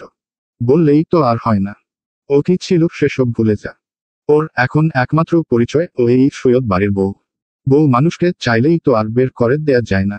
বিয়ে যখন হয়েছে, একটু মানিয়ে গুছিয়ে নে। আস্তে আস্তে সব ঠিক হয়ে যাবে। তুই যা, মিষ্টি নিয়ে আয়। রেহনুমা প্রকট চোখে চাইলেন, তুমি কি একে এখন মিষ্টি খাওয়াবে নাকি? আমাদের বাড়ির যা নিয়ম, তা করতে হবে না। রেহনুমার ভীষণ রাগ হলো, কিন্তু রাগ করলেন না জায়ের ওপর। দাঁত চেপে গেলেন মিষ্টি আনতে। তুষি চিন্তায় পড়ে গেল। ঠোঁট কামড়ে ভাবল, খচ্চর মহিলাটা যা চেতে আছে। আবার আমার মিষ্টিতে বিষ মিশিয়ে দেবেন না তো? রেহনুমা মিনিট কয়েকে ফিরে এলেন। একটা পিরিচের দুটো মিষ্টি আর চামচ নিয়ে হনহনে পায়ে এসে দাঁড়ালেন আগের জায়গায়। তনিমা জয়নবকে ডাকলেন, আম্মা, আসুন। বৃদ্ধা লাঠিতে ভর দিয়ে উঠে এলেন ওপাশ থেকে।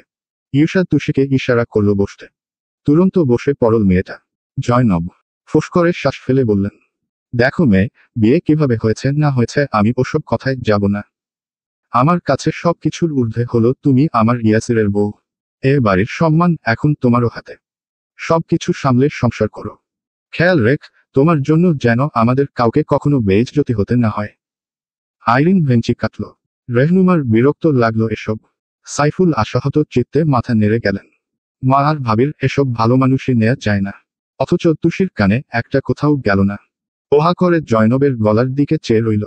একটা মোটা চেইন চকচক করছে সেখানে। ভরি সোনা আছে এতে। তুষির হাতের আঙুল নিষ্পিস করে উঠল। চোখ দুটোতে লোভাতুর ভাব। জয়নব চামচ দিয়ে একটা মিষ্টি কাটলেন। কিন্তু তুষি দেখছে অন্য কিছু। যেখানে মিষ্টি নেই, জয়নব নেই। শুধু একটা মোটা স্বর্ণের চেইন হাওয়ায় ভেসে আসছে। তুষি নড়েচড়ে উঠল ওটাকে খপ করে ধরতে। তুরন্ত ওর হাতটা চেপে ধরল ইউষা। কণ্ঠ চেপে বলল, চুপ করে বসো। কি করতে যাচ্ছিলে? তুষি ভ্যাবাচাকা খায়। ফিরে আসে নিজেতে। সর্বনাশ। ওফের চুরির কথা ভাবছিল। লোভের বশে বলেই গেছিল এখন সাক্ষাৎ পুলিশের বাড়িতে।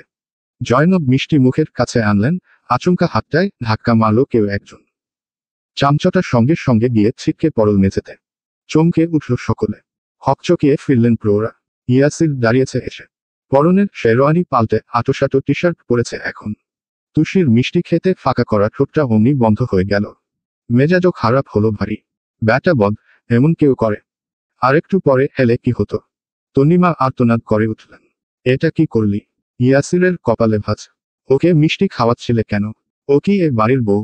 তোমার কি মনে হয় একটা বস্তির চোরকে আমি আমার বউ হিসেবে মেনে নিয়েছি? নীরস রেহনুমা তটস্থ হলেন অমনি। সসব্যস্ত বললেন, মেনে নিসনি?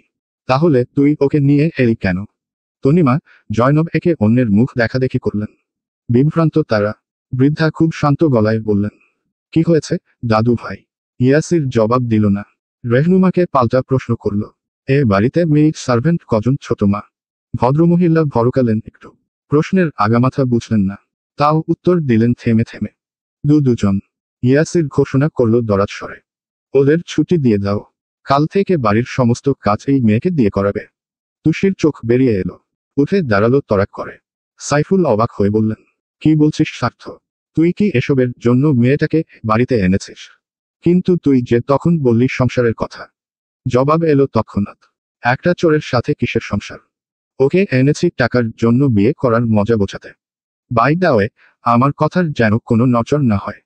আমি আবারও বলছি ও এ বাড়ির বউ নয়। এই বিয়েই মানি না আমি।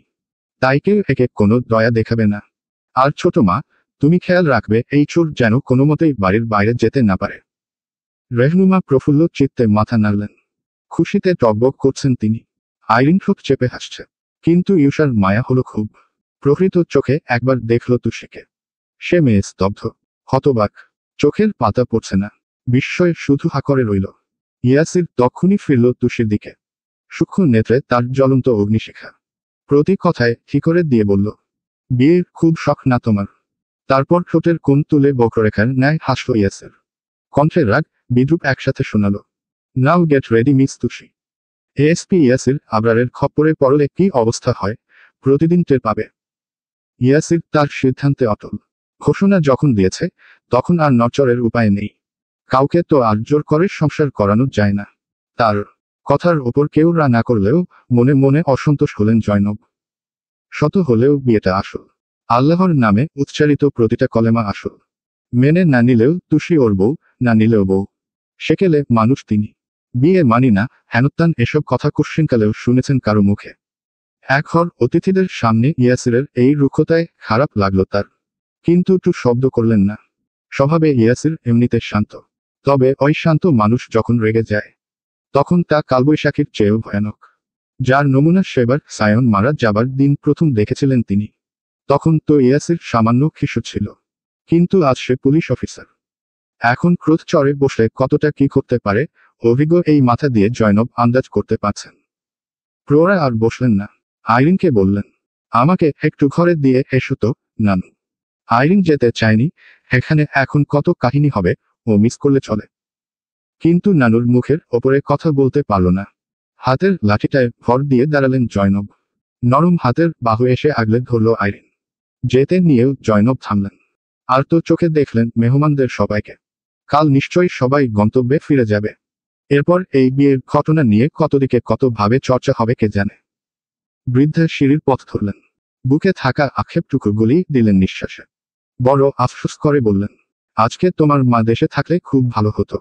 স্বার্থটাকে বোঝাতে পারত একটু। কথাটা আইরিনের মন মতো হয়নি।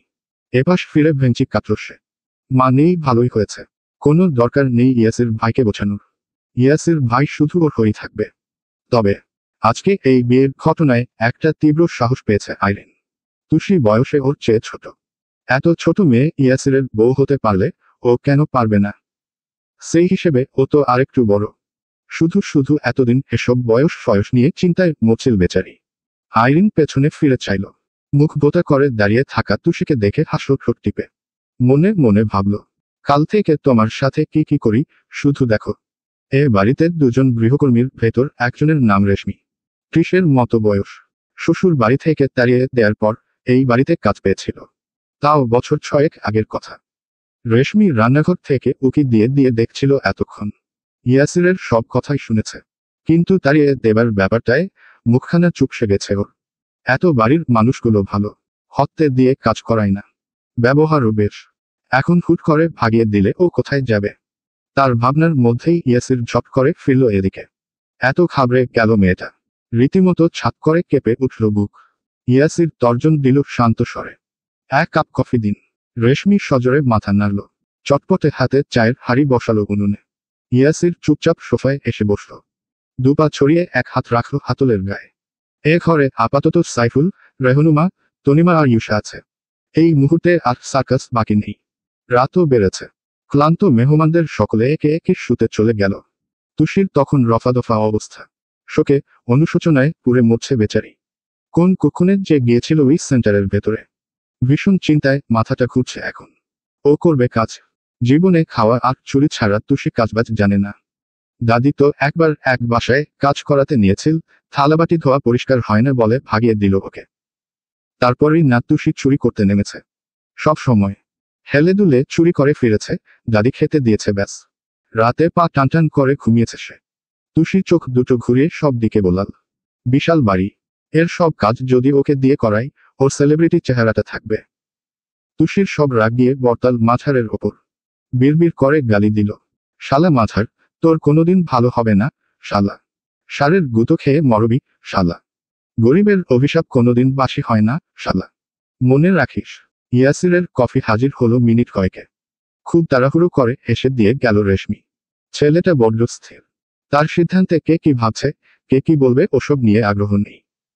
তনিমা ফোঁস করে শ্বাস ফেললেন। ইয়াসির ঠান্ডা থাকলেও ভেতর ভেতর যে ক্ষিপ্রতার উচ্চসীমায়, এটুকু অন্তত জানেন তিনি। তাই আপাতত এসব নিয়ে বাড়তি কথা বললেন না। রাগটা কমুক, তারপর নাহর সুন্দর করে বোঝাবেন। তনিমা ফিরে চাইলেন ঠায় দাঁড়ানো তুষির পানে। মেয়েটার পরনে এখনো বিয়ের কাপড়, নিশ্চয়ই খিদেও পেয়েছে। ইউসাকে বললেন, ওকে ঘরে দিয়ে আয় তো, মা। মুখ শুকনো করে দাঁড়িয়ে থাকা ইউসা নড়ে উঠল কথাটায়, মাথা ঝাঁকাল একটু। এসো, তুষি। ইউসা সিঁড়ির দিকে যাচ্ছিল, তুষি পেছনে এক পা বাড়াবে অমনি ডাকল ইয়াসির। দাঁড়া। থামলো ওরা। পরের প্রশ্ন সহসা ছুটে আসে, ওকে নিয়ে কোথায় যাচ্ছিস? ইউসা একটু ঘাবড়ে গেল, এক পল দেখল বড় মাকে। মিহি স্বরে বলল, তো তোমার ঘরে। ইয়াসিরের স্বরধীর, ও আমার ঘরে কেন যাবে? একটা বাইরের মেয়ের সাথে আমি একই রুম শেয়ার করব। তনিমা চোখ সূচক শব্দ করলেন, চোখে মুখের বিরক্তিটা গিলে নিলেন নরম সুরে। তাহলে ও থাকবে কোথায়? ইয়াসির কাঁধ উচাল, যেখানে ইচ্ছে। একেবারে জায়গা না পেলে স্টোর রুমে থাকুক। তুষি বিভ্রান্ত, স্টোর রুমটা আবার কি রুম? তনিমা আশ্চর্য চোখে বললেন, স্টোর রুম, ওটা তো। ইয়াসির কথা টেনে নিল, বলল সেই ভারী স্বরে, আমি কিছু শুনতে চাই না। এই চোরের বেলায় তো আরো আগে নয়। যা বলছি তাই করো। রেহনুমাও তাল মেলালেন, এটাই ঠিক আছে, ওর জন্য স্টোর রুমই উপযুক্ত। ইউসা মুখ খুলল মিনমিন করে, আমি তো ঘরে একাই থাকি। না মানে, বলছিলাম যে ও আমার সাথে থাকলে হতো না। রেহনুমা ধমকে বললেন, তুই চুপ কর, খুব পাকামো তাই না?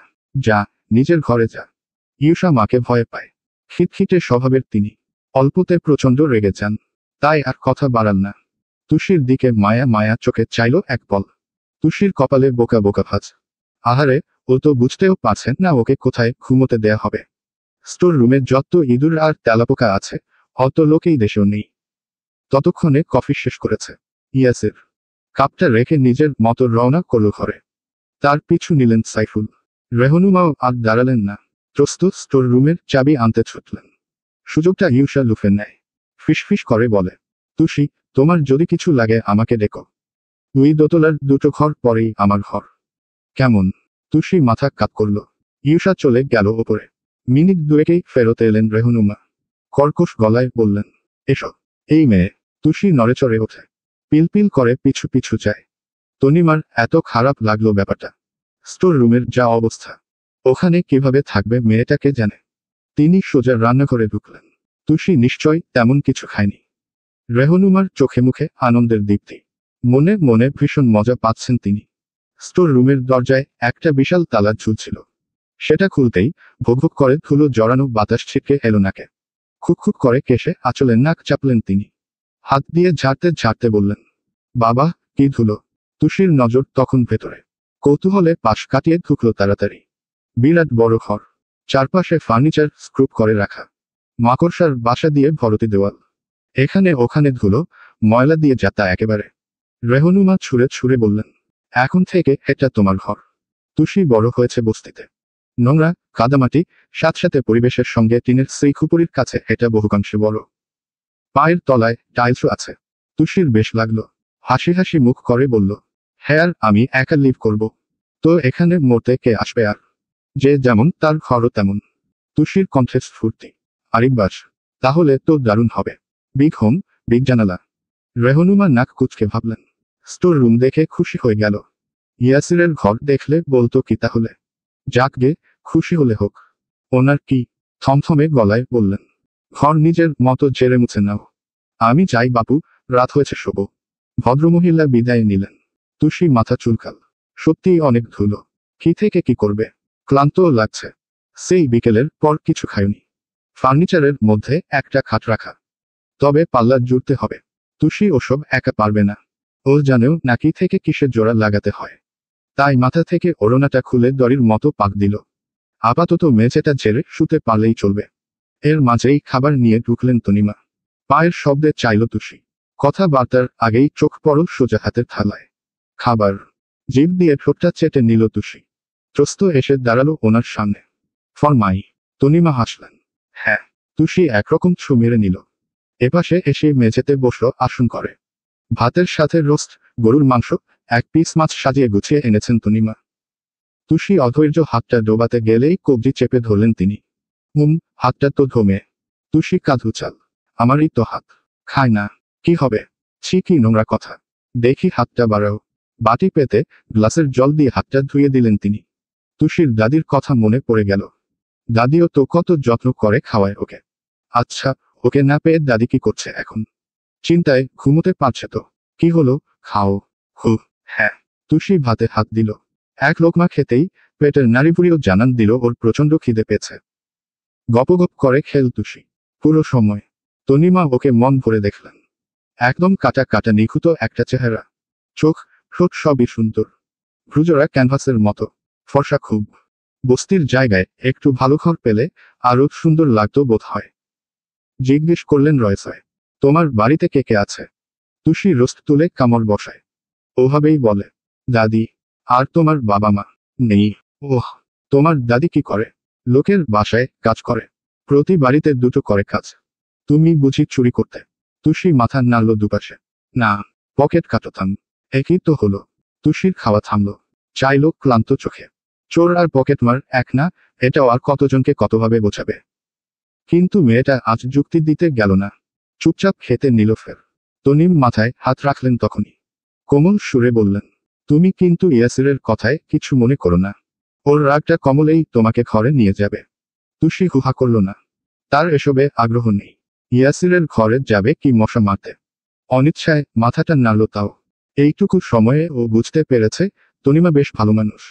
অন্তত ওকে খাবার এনে দিল। এর সাথে তুষি চোটপাট করবে না। তনিমা জিজ্ঞেস করলেন, আর কিছু দেব? তুষি নিঃসংকোচে প্লেটটা বাড়িয়ে দেয়। আর 2 পিস মাংস দিন না। সাথে একটু ভাত। আচ্ছা, নিয়ে আসছি। তনিমা ফেরত এলেন 2 মিনিটে। প্লেটটা সামনে রেখে বললেন, তুমি তাহলে খাও। আমি ঘরে যাই। একটু পর রেশমি এসে তোমার ঘরটা ছেড়ে দেবে। আর এটা পরে তো শুতে পারবে না, আমি বরং একটা কিছু পাঠাচ্ছি। তুষি অর্ধেক শুনল, অর্ধেক শোনেনি। তার মনোযোগের সবটা খাবারের ওপর। তনিমা হাসলেন। বেরিয়ে গেলেন মাথা নেড়ে। শওকত রুমে এসেছেন অনেকক্ষণ। এখনো কাপড় ছাড়েননি। পিঠে 2 হাত বেঁধে পায়চারি করছেন নিরন্তর। কোত্থেকে যে কি ঘটে গেল? ইয়াসির যে কেন মেয়েটাকে নিয়ে এলো বাড়িতে? এখন এই বস্তির মেয়েকে কিভাবে সমাজে পুত্রবধূর মর্যাদা দেবেন তিনি? শওকতের মেজাজের দফারফা দশা। ইয়াসিরকে নিয়ে কিছু বলতেও পারছেন না। হঠাৎ আহসান সাহেবের কথা মনে পড়ল ওনার। শালুকের অমন কাজে লোকটা কষ্ট পেয়েছেন খুব। কেমন বুকে হাত চেপে বসে পড়লেন তখন। মানুষ হিসেবে ওদিকের কি অবস্থা, একটা খোঁজ নেওয়া দরকার। শওকত বিছানার পাড়ে এসে বসলেন। টেলিফোনের রিসিভার তুলে গুজলেন কানে। রিসিভ হলো মিনিট কয়েক পর। হ্যালো। জি, আহসান সাহেব বলছেন। বিমর্ষ গলায় জানালেন ভদ্রলোক। জি, আমি শওকত আলী বলছিলাম। জি ভাই সাহেব, বলুন। এত কিছুর পরেও আপনি ফোন করবেন, আমি কিন্তু ভাবিনি। না করার তো কিছু নেই, ভাই। যা ঘটেছে তাতে তো আর আপনার দোষ ছিল না। আপনি নিজেই ছোটখাটো একটা চক্রান্তের শিকার বলতে পারেন। সেজন্যই কিন্তু আমি আর কোনো ঝামেলা করিনি। প্রথম দিকে যতটা রাগ হয়েছিল, শুধুমাত্র আপনার মুখের দিক চেয়ে আপনার শালুককে কিছু বলিনি। চুপচাপ বেরিয়ে এসেছি।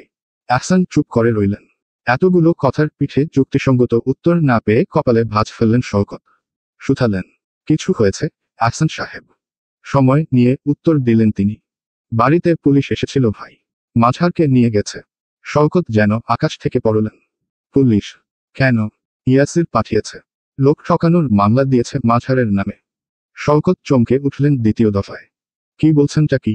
জি, এই একটু আগেই নিয়ে গেল। আমার অবশ্য এসব নিয়ে মাথা ব্যথা নেই। জামিন টামিনেও ছুটব না। আপাতত মেয়েটাকে খুঁজব, তারপর দেখে কি করা যায়। দোয়া করবেন ভাই সাহেব। রাখছি, কেমন? শওকত পাল্টা কিছু বললেন না। কান থেকে চুপচাপ রিসিভারটা নামিয়ে রাখলেন আগের জায়গায়। তার মাথার ভেতর দপদপ করছে বিস্ময়। ইয়াসির পুলিশ পাঠিয়েছে, মামলা দিয়েছে। কখন করলো এসব? তখনই ঘরে এলেন তনিমা। শওকতকে একই জামাকাপড়ে দেখে বললেন, এ কি, এখনো ফ্রেশ হওনি? ভদ্রলোকের ফিরতি জবাব এলো না। তনিমা পাশে এসে বসলেন। কি হয়েছে? আহসান সাহেবকে ফোন করেছিলাম। বললেন স্বার্থ নাকি ও বাড়িতে ফোর্স পাঠিয়েছে। মাঝহারের নামে মামলা দিয়েছে প্রতারণার। তনিমা বিস্মিত হলেও গিলে নিলেন সেটুকু। ছোট্ট শ্বাস ফেলে বললেন, জানতাম এমন হবে। চিনি তোমার ছেলেকে। এসবের কি দরকার ছিল বলো তো? একজনের নামে যদি মামলাই দেবে, তাহলে ওই তুষি মেয়েটারও তো সমান দোষ আছে এখানে। ওকে থানায় নিচ্ছে না কেন? কি আবোলতাবোল বলছো? একটা মেয়ে মানুষকে জেল খাটাবে, তাও ওর বিয়ে করাবো? কিসের বিয়ে? লোক ঠকিয়ে কোনো বিয়ে হয় কোনোদিন?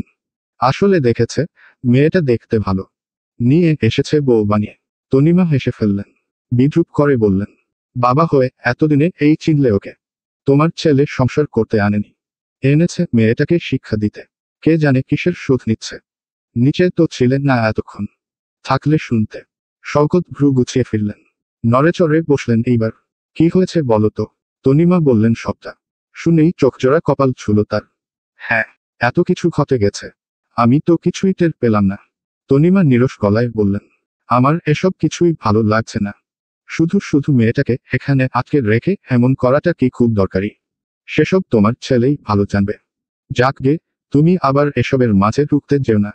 যা একটা ছেলে বানিয়েছ, দেখা যাবে তার ইচ্ছে মতো কিছু না হলে তোমার সাথেও কথা বলা বন্ধ করে দিল। তনিমা কেমন করে চাইলেন। ঠোঁটটা একদিকে বাঁকা করে হাসলেন একটু। বললেন, একটু ভুল বললে। ও কিন্তু সামান্য কারণে তোমার সাথে কথা বলা বন্ধ করেনি। করেছিল তুমি ওর মাকে ফেলে অন্য নারীতে মোজে। এ অবধি এসেই থামলেন তনিমা।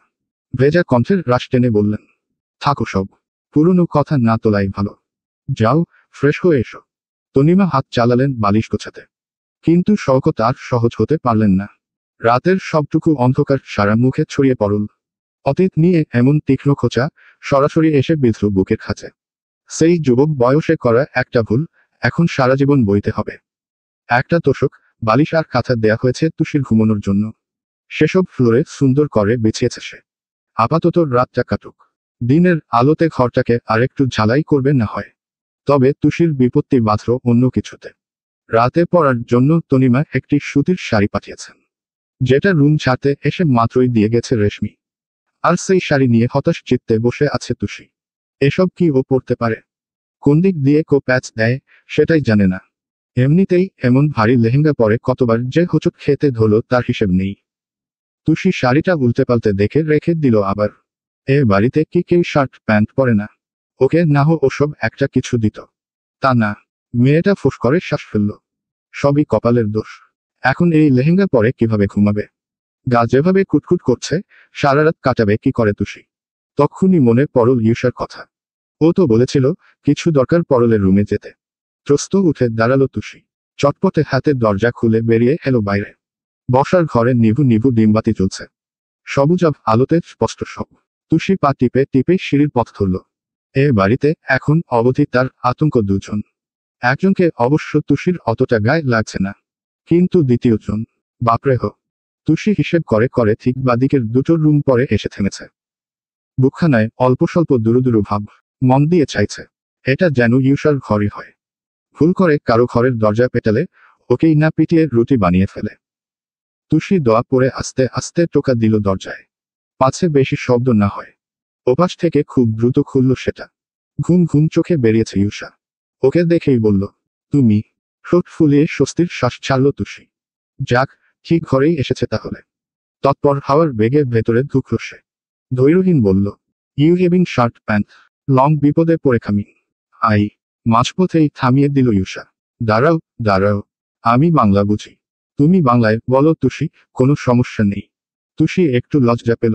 মাথা চুলকে বলল, আসলে এগুলো পরে শুতে পারছি না। একটা শার্ট প্যান্ট কিছু দাও না থাকলে। ইউষা ব্যথিত চোখে চাইল। আমার কাছে ওসব নেই, আমি শুধু চুড়িদার পরি। নেবে? তুষি চোখ ঝাপতাল, মাথা ঝাঁকাল পরপর। আচ্ছা, যা আছে তাই দাও। বসো। ইউষা কাবার্ডের কাছে যায়। ততক্ষণে দাঁড়িয়ে দাঁড়িয়ে সারা ঘরে চোখ বোলায় তুষি। কত সুন্দর এক একটা আসবাব, ঝকঝকে, ফোকফকে। এত বড় ড্রেসিং টেবিল, সাজগোজের কত জিনিস, কত আলো, ঠিক সিনেমার নায়িকাদের মতো ঘর। ইস, তুষি তো বাস্তবে এসব কোনোদিন দেখেনি। ওর চোখ পড়ল বিছানার দিকে। আগাগোড়া সাদা বালিশ চাদরে মোড়ানো সব, কোথাও একটু দাগের ছিটে ফোটাও নেই। তুষি এক কোণে বসল, নরম তোষক দেবে গেল একটু। মেয়েটা মজা পেল তাতে। আবদার ছুড়ল তৎক্ষণাৎ, কি নরম, আমি এখানে একটু শোবো। ইউষা তখন জামাকাপড় খুঁজছে, ছুঁড়ে দিল ব্যস্ত গলায়, হ্যাঁ, শো না। তুষি সঙ্গে সঙ্গে শুয়ে পড়ল। হাত পা ছড়িয়ে বলল, কি আরাম, এটা খাট না তুলো। এখানে শুলে আমি এক টানা 4 মাস ঘুমোতে পারবো। ইউষা হাসল মাথা নেড়ে, এগিয়ে এসে ওর মাথার কাছে বসল। তুষি দুম করে উঠে পড়ল হঠাৎ। ঠোঁট উল্টে বলল, না থাক, শোবো না। বেশি শুলে যেতে ইচ্ছে করবে না। তোমার মা দেখে নিলে আবার তোমাকেই বকবে। ইউষার হাসিটা মুছে গেল অমনি। মন খারাপও হলো খুব। মা আসলেই এই একটা ব্যাপারে খুব বাড়াবাড়ি করছেন। কি এমন হতো তুষিকে ওর সাথে থাকতে দিলে? কিন্তু ওসব কথা তুলল না। প্রসঙ্গ পাল্টাতে এগিয়ে দিল জামাটা। তুমি তো আমার থেকে লম্বা, দেখো এটা ঠিকঠাক হয় কিনা। তুষি হাতে নিল কালো রঙের জামা, উল্টে পাল্টে বলল, এত জামা আর পাজামা। তুমি যে বললে চুড়িদার, চুড়ি কোথায়? বোকা বোকা কথাটায় শব্দ করে হেসে উঠল ইউষা। হাত দিয়ে গালটা টেনে দিল ওর। You are so sweet, Tushi. Tushi হাসল। সুইট মানে ও জানে। ইউষা বলল, যাও, পরে এসো। এখানে না, একবারে ঘরে গিয়ে পরব। তুমি খেয়েছো? মাথা নাড়ল সে। হ্যাঁ, বদ পুলিশের মা খেতে দিয়েছে। উহুম, এভাবে বলতে নেই। উনি তোমার শাশুড়ি হন। তুষির চেহারায় অনীহা। মুখ বাঁকাতেই ইউষা চোখ প্রকট করল। এমন করছো কেন বোকা মেয়ে? তোমার কিন্তু এখন বিয়ে হয়ে গেছে। আর বিয়ের পর একটা মেয়ের কাছে স্বামী, শ্বশুরবাড়ি এরাই সব, বুঝেছ? তুষি চুপ। তার চোখে মুখে বিরক্তি দেখে দীর্ঘশ্বাস ফেলল ইউষা। এখন যাই বলি তোমার মাথায় ঢুকবে না। কিন্তু মনে রেখ, বাইরের দুনিয়ার কাছে তুমি স্বার্থ ভাইয়ের স্ত্রী। তোমার নামের সাথে ও জুড়ে গেছে, তুষি। এই জুড়ে যাওয়া কেউ চাইলেও অস্বীকার করতে পারবে না। তুষি আগের পরের সব কথা বাদ দিয়ে ফট করে সুথাল। স্বার্থ কে? ইউষার কণ্ঠে ক্লান্তি। ভাইয়ার ডাক নাম স্বার্থ। তুষি নাক সিটকে ভাবল, স্বার্থ না রেখে স্বার্থপর রাখলেই পারত। জাহিল পুলিশের সাথে এটাই তো ভালো মানাচ্ছে। তাকে ভাবুক দেখে উরুর ওপর হাত রাখল ইউষা।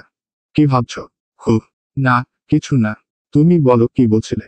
আমি যাই বলি, তুমি কি আদৌ বুঝতে পারছো? তুষি উঠে দাঁড়ালো। না, ওসব আমার বুঝে কাজ নেই। এসব বিয়ে ফিয়ে দিয়ে কি করব? ছোট্ট একটা জীবন, খাবো দাবো ঘুমাবো আর চুরি। থামল। জিভ কেটে বলল, না, চুরি করব না। ওসব করা ভালো না। ইউষা বলল, থাক, কথা ঘোরাতে হবে না। কি বলতে যাচ্ছিলে আমি খুব ভালো করে জানি। তবে একটা কথা বলে দেই, এটা কিন্তু পুলিশের বাড়ি। বড় চাচু আর্মির বড় অফিসার ছিলেন। এমন বাড়িতে ভুলেও এসব হাত সাফাইয়ের চিন্তা করতে যেও না। নিচেই বিপদে পড়বে। তুষি মাথা নাড়ল। ওকে থ্যাংকু। ইউষা উঠে আসে। আলতো করে হাত দুটো মুঠোয় নিতেই অবাক চোখে চাইল ও। মেয়েটা ভীষণ নরম গলায় বলল, তুমি একদম মন খারাপ করো না, তুষি। সব ঠিক হয়ে যাবে দেখো। ভাইয়া একদিন তোমাকে প্রচণ্ড ভালোবাসবেন। তোমাদের একটা সুখের সংসার হবে। আমার মন বলছে, হবেই। তুষির ভ্রু কুঁচকে হেলো নাটকীয় দশায়, নাকমুখ গুটিয়ে গেল, সাথে হাতটা ছাড়িয়ে নিল ত্রস্ত। জিভ বার করে ঠোঁট বিকৃত করে বলল, ওয়াক, ওয়াক। ভরকে গেল ইউষা। ব্যতিব্যস্ত আওরাল, তোমার কি বমি পাচ্ছে? তুষি মুখের ওপর বলে দেয়, পাচ্ছে। তোমার কথা শুনে পাচ্ছে। এসব কেউ বলে? ছি, আমি চাই ঘুমাবো। তারপর বেরিয়ে গেল। পেছনে হতভম্বের ন্যায় চেয়ে রইল ইউষা। বিড়বিড় করে ভাবল, আমি খারাপ কি বললাম। তুষি হাঁটতে হাঁটতে একটা লম্বা হাই তুলল। হঠাৎ চোখ পড়ল ডান পাশের কোনো এক ঘরে। দরজা অল্প ভেজানো, ঝুলন্ত পর্দার উড়ে চলার ফাঁকে সোজাসুজি বিছানা দেখা যাচ্ছে। পাশের ছোট টেবিলে ল্যাম্পশেড ঝালানো। তুষি মাথা নামিয়ে উকি দিল ভেতরে। ল্যাপটপে মনোযোগ দিয়ে কিছু একটা করছে ইয়াসির। ও চোখ নাচিয়ে ভাবল, ও বোধ পুলিশের ঘর তাহলে এটা। তুষি আরেকটু গলা নামাল পুরো ঘরের নকশা বুঝতে। কিন্তু ল্যাম্পশেডের অল্প আলোতে বিশেষ কিছু ঠাউর করা যাচ্ছে না। শুধু ল্যাপটপের সাদাতে প্রভা সরাসরি এসে পৌঁছে ইয়াসিরের গৌর বর্ণ মুখে। সে মানুষ নিচের ঠোঁট কামড়ে ধরে কাজ করাই ব্যস্ত। কি হলো কে জানে। কেন যেন ইউষার কথাটা মনে পড়ল তুষির। ভাইয়া তোমাকে প্রচণ্ড ভালোবাসবেন। তোমাদের ভীষণ সুখের একটা ঘর হবে দেখো। মেয়েটার গা গুলিয়ে এলো ফের। যেন ভেতর থেকে বমি ঠেলে আসতে চাইছে। তুষি ভালোবাসার অতশত বোঝে না। তবে বোঝে, ইয়াসিরের ভালোবাসা মানে ওর বমির সমান। এই মুহূর্তে একটা সুনামি আসায় যদি পুরো পৃথিবী লণ্ডভণ্ড হয়ে যায়, আর তাতে যদি শুধুমাত্র ইয়াসির বেঁচে থাকে, তাও এই বদের ভালোবাসা ওর কোনো দরকার নেই। রাতে তুষির ভালো ঘুম হয়নি। এত মশা। ও তো মশারি ছাড়া ঘুমোতেই পারে না। তার উপর ইঁদুরের অত্যাচার। একবার এদিক থেকে ছোটে তো অন্যবার ওদিক থেকে এদিক। সব মিলিয়ে এক ফোঁটাও এক করেনি চোখ দুটো। কখনো আবার দাদির চিন্তায় বুক শুকিয়ে বসেছে। কখনো নিজের শোকে কপাল চাপড়েছে তুষি। সেই কাকভরে ঘুম এলো একটু। অথচ ঠিক ঘণ্টাখানেকের মাথায় একদলা পানির ঝাপটা আচমকা ওড়ে পড়ল মুখে। ধরফরিয়ে উঠে বসল তুষি। ভিজে চুপচুপে শরীরের পানে হকচকিয়ে চাইল। ছাদ কি ফুটো হয়ে গেছে? বৃষ্টি পড়ছে কোত্থেকে? তক্ষুনি কর্কশ কণ্ঠে বলল কেউ, এই যে মহারানী, ঘুম ভাঙল আপনার। তুষি তৎপর পাশ ফিরে চাইল। কোমরে হাত দিয়ে দাঁড়িয়ে আছেন রেহনুমা। অন্য হাতে একটা চোখ। ওটার পানি মেরেছিলেন মুখে। ও ছট করে উঠে দাঁড়ালো। তেতে বলল, ইউ মাই মুখে ওয়াটার ছুড়লেন কেন? হু গিভিং দিস সাহস? রেহনুমা দুই ভ্রু উঁচিয়ে বললেন, বাবা, আমার সাহস নিয়ে কথা বলছো? সার্থকে ডাকবো নাকি? তুষি নিভে গেল। চুপসে যাওয়া বেজে মুখটা মুছল হাত তুলে। রেহনুমা ঠোঁট টিপে হাসলেন। পরপর গম্ভীর গলায় বললেন, তাড়াতাড়ি রান্নাঘরে এসো, নাস্তা বানাতে হবে। তুষির মাথায় আকাশ ভেঙে পড়ল। কণ্ঠ শৃঙ্গে নিয়ে বলল, নাস্তা বানাবো আমি? জি হ্যাঁ, আপনি। সার্থ কাল কি বলেছিল ভুলে গেছেন, মহারানী? সবাই খেয়ে বের হবে। তাড়াতাড়ি এসে উদ্ধার করুন আমাকে। রেহনুমা চলে গেলেন। তুষির লালচে ঠোঁট চূড়ায় উঠে বসল। দুঃখী দুঃখী মুখ করে ভাবল, নাস্তা বানান করতেই পারি না, আবার বানিয়ে খাওয়াতেও হবে। ঘরের বাইরে থেকে হুঙ্কার এলো তক্ষুনি। কি হলো? আরেক জগ পানি আনবো নাকি? তুষি তড়িঘড়ি করে বেরিয়ে এলো বাইরে। রান্নাঘরে এসেই ঠোঁটটা সরে বসল দুদিক। রান্নাঘরও এত বড় হয়? মাগো মা, বস্তিতে ওদের শোবার ঘরটা তো এর অর্ধেকও হবে না। সত্যি বাবা, বড়লোকদের বিরাট কারবার। ইস, রাতে তুষিকে এখানে শুতে দিলেও হতো। রেশমি বটিতে আলু কুচোচ্ছে। তার মুখে কালকের চিন্তার লেশমাত্র নেই। রেহনুমা বলেছেন, ওকে বিদায় করা হবে না। এত বছর ধরে কাজ করছে বাড়িতে, একটু আন্তরিকতা তো প্রাপ্য। তবে অন্য যে ছুটা বুয়া ছিল তাদের আজকেই ছাড়িয়ে দেবেন তিনি। তনিমা রান্নাঘরেই ছিলেন। তুষিকে দেখে বললেন, এ কি, তুমি এখানে কেন? রেহনুমা জানালেন, ও আজকে সকালের নাস্তা বানাবে। চোখ সূচক শব্দ করলেন তিনি। উফ, কি শুরু করেছিস ছোট? সার্থ বলল, আর তুইও লেগে পড়লি। আপা শোনো, তুমি এসবের মাঝে এসো না। তুমি অতিরিক্ত মহান। সার্থ যা করছে তা তো ভুল নয়। এই মেয়ের আসলেই একটা চরম শিক্ষা দরকার। তুমি যাও তো আপা, ঘরে যাও। আজকে তোমার এখানে কোনো কাজ নেই। নাস্তা হয়ে গেলে আমি তোমাকে খেতে ডাকবো। কিন্তু? কোনো কিন্তু না, যাও যাও। রেহনুমা ঠেলেঠুলে পাঠিয়ে দিলেন ওনাকে। যেতে যেতে তুষিকে নিবিড় চোখে দেখলেন তনিমা। দাঁত দিয়ে নখ কাটছে তুষি। ফালফাল করে দেখছে চারপাশ। ভদ্রমহিলা এক চোখ শ্বাস ফেলে ভাবলেন, এত বড় মেয়ে, কাজবাজ তো কিছু জানার কথা। হয়তো খুব একটা অসুবিধা হবে না। রেহনুমা ময়দার বয়ম এগিয়ে দিলেন। হুকুম ছুড়লেন হাস্যহীন, নাও, আটা মাখো। সবার জন্য পরোটা হবে। তুষির সরল প্রশ্ন, কোথায় মাখব? বিরক্ত চোখে চাইলেন তিনি। আমার মাথায় মাখো। তুষি গলা উঁচিয়ে মাথাটা দেখল একবার। নিষ্পাপ কণ্ঠে বলল, মাথায় মাখলে চুলে লেগে যাবে না? রেহনুমা তাজ্জব হতভম্ব নেত্রে রেশমির মুখখানা দেখলেন। কাজ বাদ দিয়ে সেও অদ্ভুত চোখে চেয়ে। পরপরই রেগে মেগে বললেন, ফাজলামো করছো আমার সাথে? জীবনে পরোটা বানাওনি? তুষি ঘাড় নাড়ল দুদিকে। না, কি করেছ তাহলে শুনি? জবাব এলো ফটাফট। খেয়েছি, ঘুমিয়েছি আর পকেট মেরেছি। নাক কুচকে নিলেন রেহনুমা। ইস, লজ্জাও নেই। আবার মুখ মেলে বলছে এসব। যাও, একটা বাটি নিয়ে এসো। তুষি গাইগুই করল না। চুপচাপ একটা ছোট্ট পিরিচ নিয়ে বাড়িয়ে দিল সামনে। কপালে টাচ করে চট মারলেন রেহনুমা। এটা দিয়ে কি হবে? এতটুকুতে কি এত মানুষের জন্য ময়দা গোলা যায়? তুষি ঠোঁট গোল করে বলল, ও, গুলতে হবে। তাহলে বালতি নিয়ে আসি। ভদ্রমহিলা আশ্চর্য চোখে বললেন, বালতি? বালতিতে ময়দা গুলবো? আয় মেয়ে, তুমি কি পাগল না শেয়ানা? যাও, বড় একটা গামলা নিয়ে এসো। ওই শেলফে রাখা আছে দেখো। তুষি মাথা নাড়ল। খুঁজে খুঁজে এনে দিল একটা। রেহনুমা ময়দা ঢাললেন তাতে। জলের জগটা ওর পাশে দেখে বললেন, এবার এর মধ্যে পানি দাও। তুষি মাথা ছাকায়। জগটা তুলেই পুরোটা পানি ভোগ ভোগ করে ঢেলে দেয় ভেতরে। রেহনুমা আর্তনাদ করে উঠলেন, এমা, এটা কি করলে? তুষির কণ্ঠে অবোধ ভাব। আপনিই না বললেন পানি দিতে। এতটা দিতে বলেছি। কতটা তাও তো বলেননি। রেহনুমায় মাথায় হাত দিলেন। হাহুতাশ করে বললেন, হায় হায়, এই মেয়েকে দিয়ে আমি কি কাজ করাবো? এত দেখি কাজে একেবারেই লবরঙ্কা। এতক্ষণের কানকারখানায় তিতিবিরক্ত রেশমি কাজ ফেলে উঠে দাঁড়ালো সহসা। খালা, আমনে আমারে দেন। এই মায়া কিছু পারে না। রেহনুমা গো ধরে বললেন, পারে না বললেই হবে। ওকে দিয়েই করাবো আমি। তাইলে আইজ আর খাউন লাগবো না। এতটু পর না সবাই বাইর হইব। ভদ্রমহিলার তেজি চোখ নিভে গেল। পক্ষান্তরে ততটাই চকচকিয়ে উঠল তুষি। যাক, ওর তাহলে আর নাস্তা বানাতে হবে না। এই ফাঁকে বরং রুমে গিয়ে আরেকটু ঘুমানো যাবে। রেহনুমা তক্ষুনি বললেন, ঠিক আছে যাও, তুমি গিয়ে সিঁড়িগুলো মুছে ফেলো। বসার ঘরটাও মুছবে। তুষির চোখ কপালে। হতবাক আওরাল। আমি ঘর মুছব। পরপরই ফুঁসে উঠল মেয়েটা। ইউ জানেন হুমি মি ইজ তুষি। বস্তির ওয়ান সেলিব্রিটি তুষিকে দিয়ে ইউ হোম মোছাবেন। রেহনুমা কটমটিয়ে চাইলেন, যাবে না সার্থকে ডাকবো। তুষির সদ্য তোলা ফোনাটা ফের নেমে গেল। ঠোঁট উল্টে বলল, যাচ্ছি। ওয়াশরুম থেকে লাল বালতিটা নিয়ে যাও। সুন্দর করে মুছবে। একটু ময়লাও যেন না থাকে। তুষি ভেঞ্চি কাটল। বসার ঘরের সঙ্গে লাগোয়া ওয়াশরুমে ঢুকে ট্যাপ ছাড়লো পানির। রাগে ওর মাথা ফেটে যাচ্ছে। দাঁত চেপে বিড়বিড় করল, বদ পুলিশের বাচ্চা। বাড়িতে নিয়ে এসে যৌথ প্রচেষ্টায় অত্যাচার করছিস তো। শালা তোর প্যান্টের ভেতর পিঁপড়া ঢুকুক। কামড়াতে কামড়াতে তোর বংশবৃদ্ধির ক্ষমতা শেষ করে দিক শালা। বড়সড় বালতিটায় অর্ধেক পানি ভরে টানতে টানতে নিয়ে এলো তুষি। বসার ঘরে তখন কেউ নেই। অমনি একটা বুদ্ধির আলো জ্বলজ্বল করে উঠল মাথায়। এই ফাঁকে ভেগে গেলে কেমন হয়? কেউ দেখবেও না, জানবেও না। তুষি চারপাশটা দেখেই ছুটে গেল সদর দরজার কাছে। ছিটকিনি নামিয়ে হাতলটা টানল অনেকবার। না, খুলছে না। ওসব ভাবে টানল। বসে, দাঁড়িয়ে, কাত হয়ে।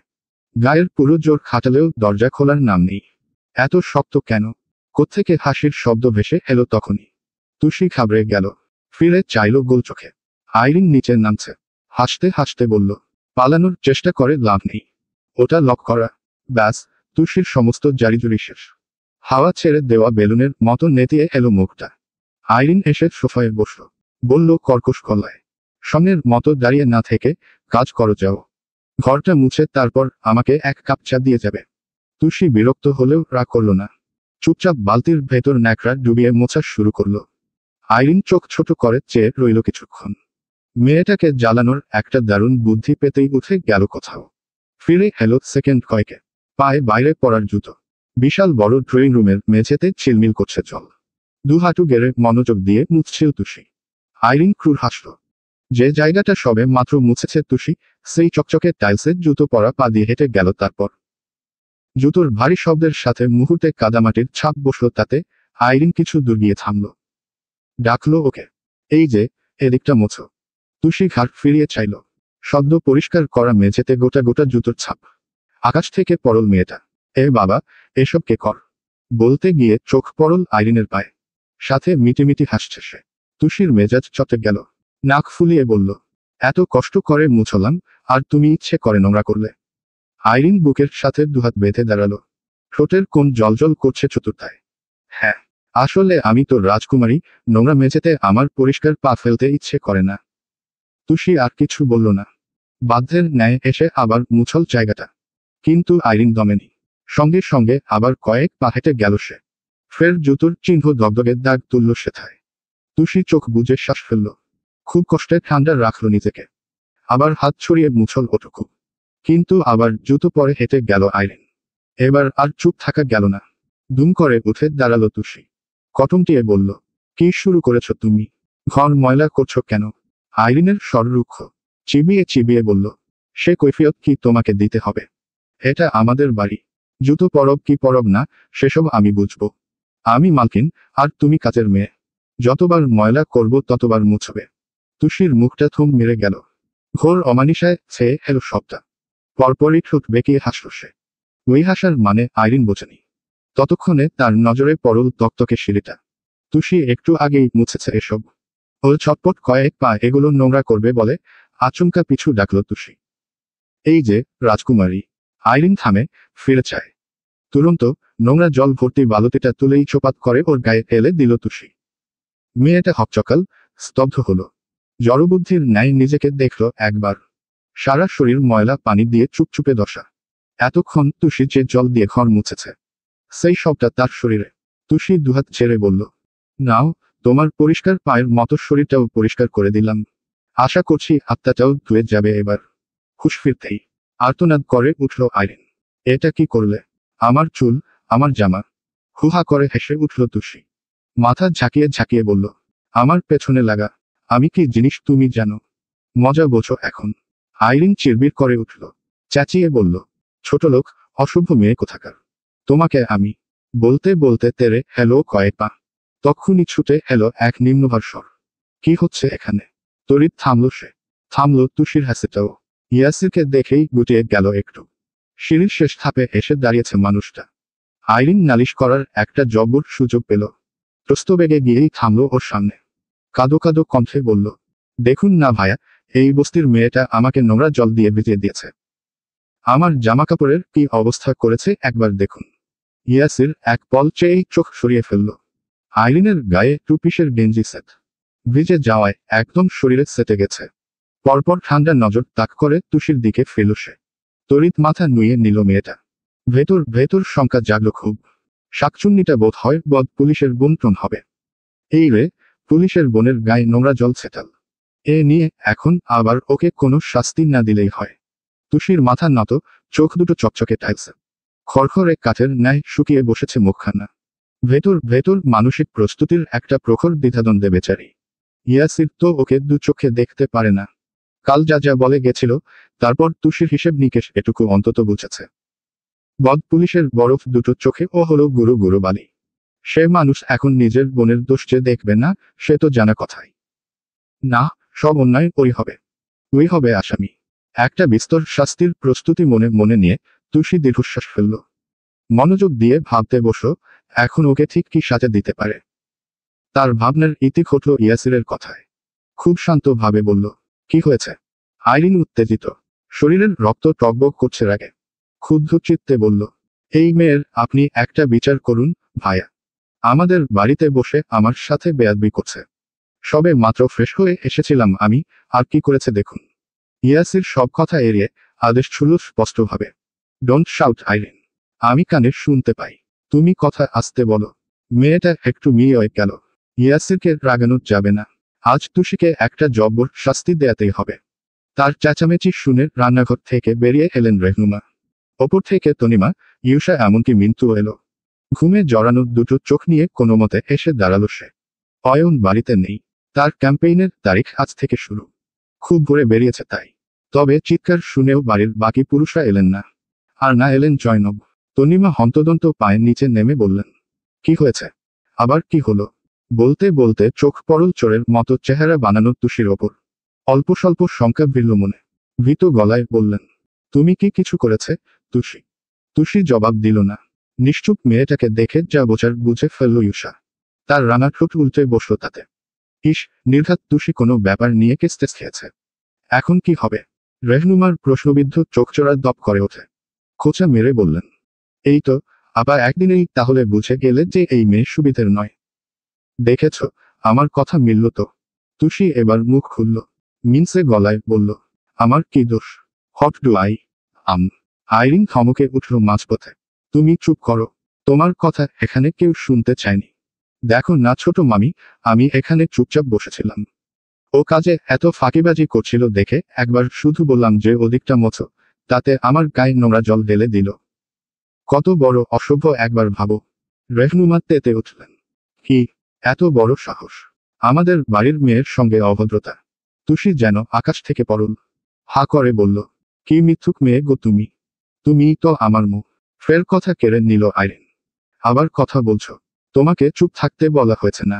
কাজের মেয়ের মতো থাকবে। ইউষার ভারী মেজাজ গরম হলো। আইরিন বয়সে বড় দেখে তর্কে গেল না তাও। মিন্টুর মনে কৌতূহল। অবাক হয়ে বলল, কাজের মেয়ে? উনি তো আমাদের ভাবি। তুমি কাজের মেয়ে কেন বলছো আইরিন আপু? রেহনুমা চোখ রাঙিয়ে বললেন, হ্যাঁ আই, তুই এখানে কেন? কতবার বলেছি বড়দের কথার ভেতর থাকবি না। যা, ঘরে গিয়ে হাত মুখ ধো, যা। মিন্টু গাল ফোলাল। এখানে থাকার প্রচণ্ড ইচ্ছেটা তাও চাপা দিল মায়ের ভয়ে। মাথা নুয়ে চুপচাপ চলে গেল ঘরে। তনিমা নরম গলায় শুধালেন, তুষি, তুমি কেন ওকে ভিজিয়ে দিয়েছ? মেয়েটা সাফাই দেওয়ার সুযোগ পেল একটু। উদ্বেগ নিয়ে বলতে গেলে ফের কথা টেনে নিল আইরিন। বড় মামি, তুমি ওকে কেন জিজ্ঞেস করছো? আমি তো বললাম ও ইচ্ছে করে এমন করেছে। বস্তিতে থাকা মেয়েছেলে কি এসব ভদ্রতা জানে? ক্লাসলেস, ভিখেরি মেয়ে। অমনি তপ্ত স্বরে বাক্য ছুড়ল Yaser. Keep your mouth shut, Irene. কে কি করেছে? ওপর থেকে আমি সবটা দেখেছি। ব্যাস। আইরিনের সব কথা শেষ। বড়সড় একটা তালা ঝুলে পড়ল মুখে। এক চোখ বিস্ময়ে থতমত খেল। থেমে থেমে বলতে গেল, না মানে, এর বেশি দূর আর যাওয়া হলো না। কিংবা যেতে পারল না আইরিন। গাঢ় নীল পোশাক পরায় এসপি ইয়াসির আবরার সাথের ওই দীপ্ত চোখেই আটকে পড়ল সব। তারপর ঘর জুড়ে নির্বাক নীরবতা নামল। চোখে মুখে বিভ্রান্তির হুড়োহুড়ি নিয়ে চেয়ে রইল তুষি। বদ পুলিশ কতটা কি দেখেছে সে জানে না। যদি শাকচুন্নিটার কাজকর্ম দেখে থাকে, তাহলে নিশ্চিত ওর নিজের শাস্তির কোনো ভয় নেই। কারণ তুষি তো কিছু করেনি, তাই না? এতক্ষণে একটু হাসি হাসি মুখ করে নড়েচড়ে দাঁড়ালো সে। পক্ষান্তরে ততটা আশঙ্কায় টলমলে আইরিন। ইয়াসির ভাই সব দেখে নিলে কি হবে? দুজনের দুরকম চিন্তার মাঝে বিভ্রমে ডুবে গেলেন বাকিরা। রেহনুমা বললেন, কি হয়েছে বল তো স্বার্থ? কি ঘটেছে এখানে? তুষি সাহস পেতেই হড়বড় করে উঠল। আমি কিন্তু কিছু করিনি। তাই না স্যার? আপনার বনি যে চেপড়ে আমার সাথে ঝামেলা করতে এসেছিল। তনিমার নজর পড়ল অদূরের মেঝেতে। গোটা পায়ের ছাপগুলো দেখলেন এতক্ষণে। কণ্ঠে মিহি আর্তনাদ। এ কি, কি অবস্থা ঘরের? এসব কে করেছে? ইউষা বলল, কে আবার? যার পায়ে জুতো সি করেছে। সবকটা চোখ একই সাথে বর্তাতেই মাথা নুয়ে নিল আইরিন। তুষি উদ্বেগ নিয়ে বলল, আমি তো এই কথাটাই এতক্ষণ ধরে বলতে চাইছিলাম। তুমি থামো। ইয়াসিরের নির্দেশ ছুটে আসতেই থেমে গেল তুষি। ছেলেটা আইরিনের দিকে তাকালো। বলল সরাসরি, তুমি বেশ গুছিয়ে মিথ্যে বলতে পারো। আগে একটু আধটু জানতাম, আজ পুরোটা দেখলাম নিজের চোখে। যাকগে, তুমি অন্যের শাস্তির কথা বলছিলে। কিন্তু এখানে তো ভুল তোমার বেশি। তাই শাস্তিও নিশ্চয়ই তোমারই বেশি হওয়া উচিত। ঘাবড়ে গেল আইরিন। শাস্তি? তো তুমি আমাকে চেনো না আইরিন? তোমার অন্যায়টা আমি নিজের চোখে দেখেছি, সেখানে ছেড়ে দেয়ার তো প্রশ্নই আসে না। একটু থামলো ইয়াসির। ঘোষণা দিল কড়া গলায়, যেহেতু তুমি অন্যের মোছা ঘর ইচ্ছে করে নোংরা করছিলে, তাই এখন বাকিটা তুমি মুছবে। বাড়ির একটা কোণাও যেন বাদ না যায়। আইরিনের মাথায় আকাশ ভেঙে পড়ল। আর্তনাদ করে বলল, আমি? তুষির ক্ষুদ্র আনন্দ ছলমলে। খুশিতে হাত তালি দিতে দিতেও দিল না। তনিমা মৃদু স্বরে বললেন, কি বলছিস তুই স্বার্থ? ও কেন ঘর মুছবে? ও আমাদের বাড়িতে বেড়াতে এসছে। আর নীলু শুনলে কি ভাববে বলতো? সজোরে খান নাড়লেন রেহনুমা। বললেন, সেই তো। ওকে দিয়ে ঘর মোছাব? ছি, ছিটা কখনো হয়? ইয়াসির ভ্রু কুঁচকে বলল, কেন হয় না? ও আমাদের আত্মীয় বলে। এসব তো ওর আগে ভাবা উচিত ছিল ছোট মা। কাজ যাই হোক, সেটাতে অন্যের কষ্ট আছে, শ্রম আছে। ও কেন সেসব নষ্ট করতে এসেছিল? ভুল করলে তার শাস্তি সবাইকে পেতে হবে। আর যেখানে আইন স্বয়ং আমি আছি, সেখানে এক চুল ছাড় আমি কাউকে দেব না। সে আমার আত্মীয় হোক বা অন্য কেউ। আইরিনের চোখের জল ছুটে এলো। জীবনে এক গ্লাস পানি ঢেলে খায়নি, সে মুছবে ঘর। উফ, এত বড় বোকামিটা কি করে করলো ও? একটা গোটা মানুষ ওপরে দাঁড়িয়ে সব দেখে ফেলল, আর আইরিন তাকে লক্ষ্যই করেনি। ইউষা বিড়বিড় করে বলল, একদম ঠিক হয়েছে। কিন্তু তুষি অবাক হলো। ভীষণ অবাক। চোখের পাতা ফেলতেও ভুলে বসল তাতে। ইয়াসিরের গৌর মুখে মুখ বনে চেয়ে রইল মেয়েটা। বাড়ির গৃহিণীদের আর বলার কিছু নেই। রেহনুমা পরাজিত সৈনিকের ন্যায় চোখ সূচক শব্দ তুললেন জিভে। পাশাপাশি মায়াও হলো আইরিনের ওপর। মেয়েটা জানুনির পুতুল, ঘর মুছতে পারবে। কি দরকার ছিল তুষির পেছনে লাগার কে জানে। ইয়াসির হাত ঘড়িতে চোখ বোলায়। প্রায় 8টা বাজতে চলল। তুষি তখনও একই রকম চেয়ে। তক্ষুনি চাইল ইয়াসির। এক পল চোখাচোখিতে ভরকে গেল মেয়েটা। ফাঁকা ঠোঁট জোড়া মিশিয়ে সোজা হয়ে দাঁড়ালো। ইয়াসির ছুঁড়ে ছুঁড়ে ডাকল, আর তুমি, এই চোর। তোমাকে বলছি। আবার চোর বলছে। ঠোঁট উল্টে মাথা তুলল তুষি। ইয়াসির হুকুম দিল শক্ত স্বরে, তুমি আইরিনের গায়ে ময়লা পানি ঢেলেছ, এটা তোমার অন্যায়। তাই শাস্তি হিসেবে ওর জামাকাপড় ধুয়ে শুকিয়ে ইস্ত্রি করে ওর ঘরে রেখে আসবে। তুষি এসব আশা করেনি। তার বিমোহিত হাস্যোজ্জ্বল মুখটা নিভে গেল অমনি। আশ্চর্য চোখে বলল, আমি কি করলাম? তুই তো আগে আমার পেছনে এসে লেগেছে। আমি তো শুধু ওকে একটু শাস্তি দিতে এসব করেছি স্যার। ও ঘর নষ্ট করে। ইয়াসির কঠিন স্বরে বলল, শাস্তি দেয়ার তুমি কেউ নও। রিভেঞ্জ নেয়ার জন্য কাউকে পাল্টা আক্রমণ করা আরো বড় অপরাধ। কিন্তু তোমার অপরাধের পরিমাণ ছোট, তাই শাস্তিটাও ছোট। কথা কম বলে, যা বলছি তাই করবে। তনিমা ফুস করে শ্বাস ফেলে মাথা নাড়লেন। রেহনুমারও বলার কিছু নেই। আটা মাখা হাতটা নিয়ে ফের চললেন রান্নাঘরে। আইরিনের চোখের পানি গালে নেমে এলেও তুষির মন খারাপ হলো না। তুই একটু গেঞ্জি সেট তো, ওসব ও তুড়ি বাজিয়ে ধুয়ে ফেলতে পারবে। ইয়াসির ইউসাকে বলল, যাকে যা কাজ দিলাম সেসব ঠিকঠাক হচ্ছে কিনা দেখার দায়িত্ব তোর। বাড়ি ফিরে যেন না শুনিয়ের সামান্যতম নড়চড় হয়েছে। ইউসা সজোরে মাথা নাড়ল, দায়িত্ব পালনে সে এক পায়ে রাজি।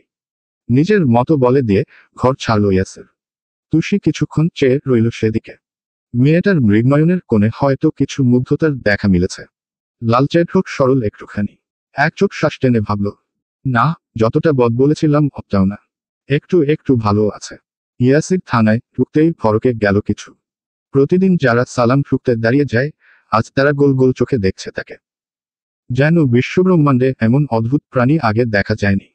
এই যে, চায়ের পানিটা মুখে পুরেও গিলতে ভুলে গেছে শফিক। নেহা খাতায় কিছু লিখছিলেন। ওসব ফেলে তাজ্জব চোখে সেও চেয়ে এদিকে। সবাইকে একবার একবার দেখল ইয়াসির। কণ্ঠ ভারী করে বলল, এনিথিং রং? ওই এক প্রশ্নেই যেন হুঁশ ফিরল সকলের। প্রস্তবেগে উঠে দাঁড়ালো তারা।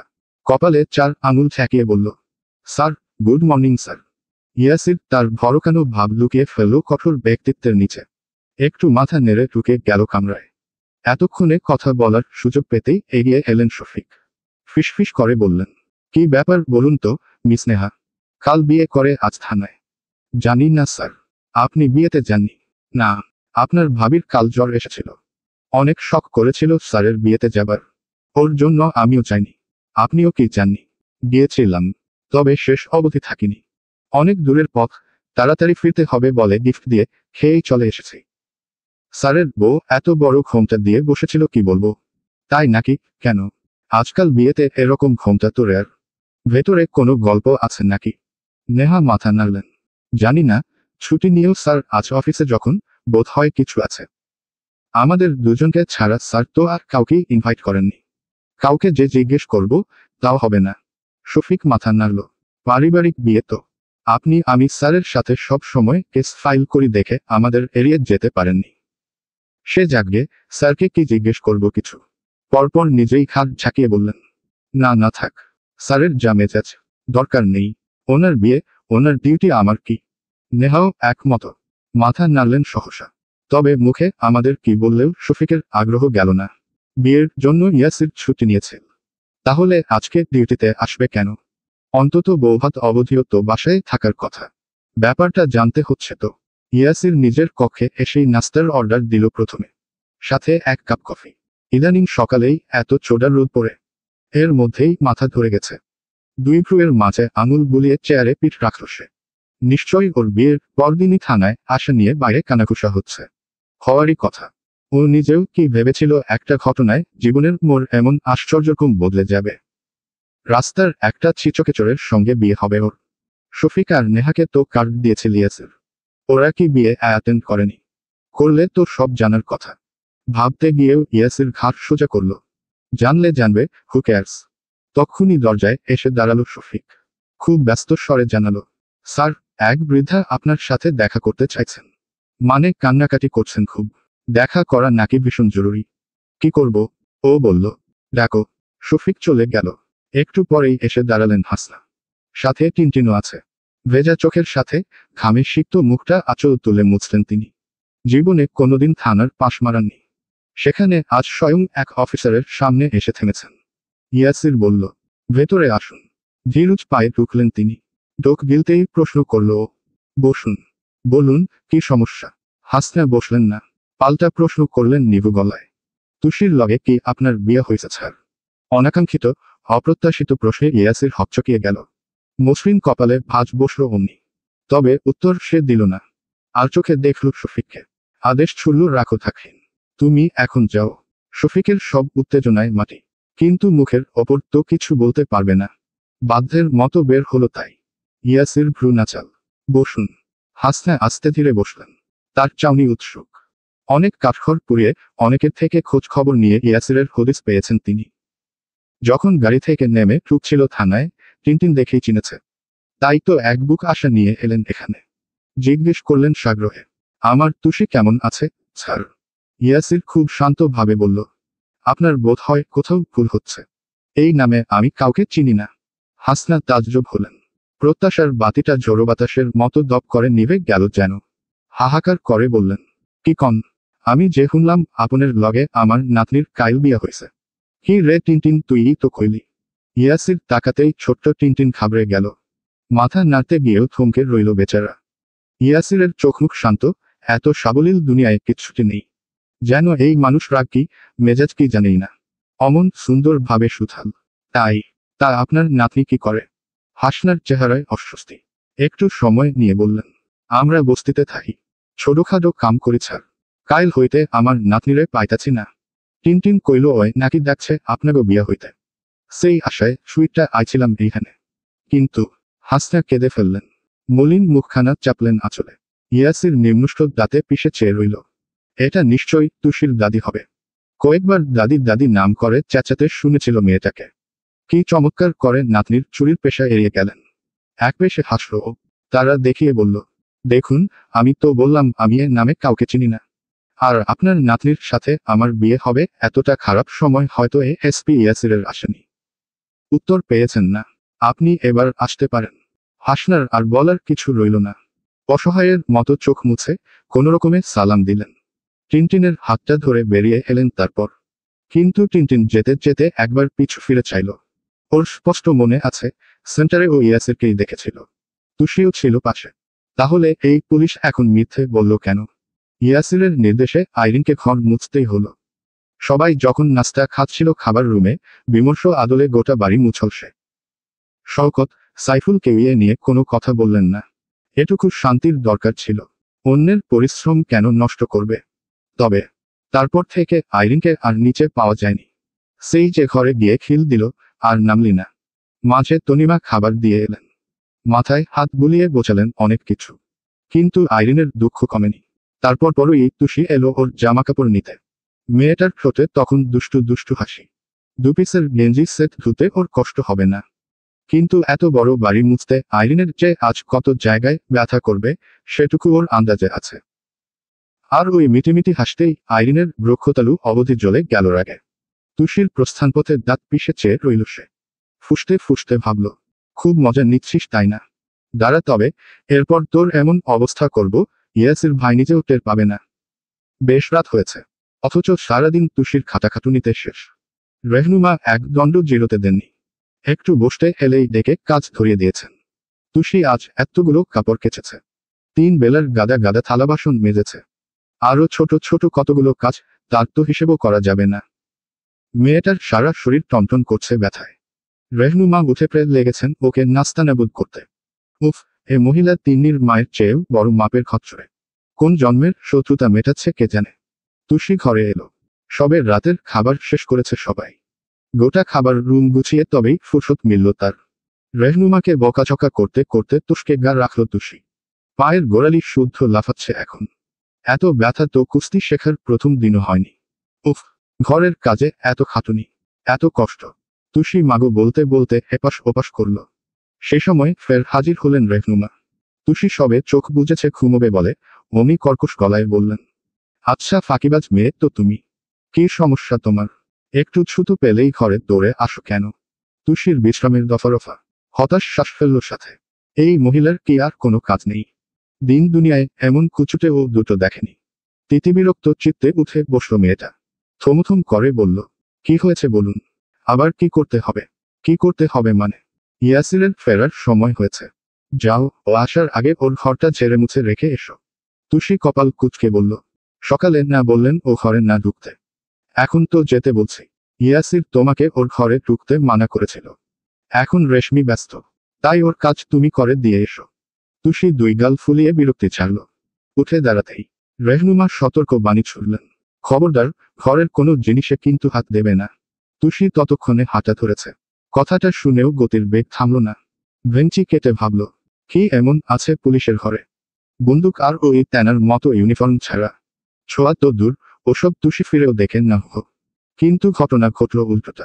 ইয়াসিরের ঘরের আলো জ্বালাতেই তুষির ঠোঁট দুটো আলিবাবার গুহা বনে গেল। এত সুন্দর, এত বড়। চোখ ছানাবড়া করে চারদিক চেয়ে রইল সে। এ বাড়ি আসার পর এটা ওর সাথে ঘটা নৈমিত্তিক ব্যাপার। যে ঘরই দেখে সেটাই সিনেমার মতো সুন্দর। তুষি আজীবন শুনেছে ছেলেরা অগোছালো, জঙ্গলি হয়। এরা ঘরদোর গোছকাজ করতে জানে না। কিন্তু ইয়াসিরের কামরা দেখেই মাথা চক্কর কাটল ওর। তালুর চুলগুলো হয়তো লজ্জা পেল কিছু। এমন কাকের বাসা ও প্রতিদিন সাথে নিয়ে ঘোরে।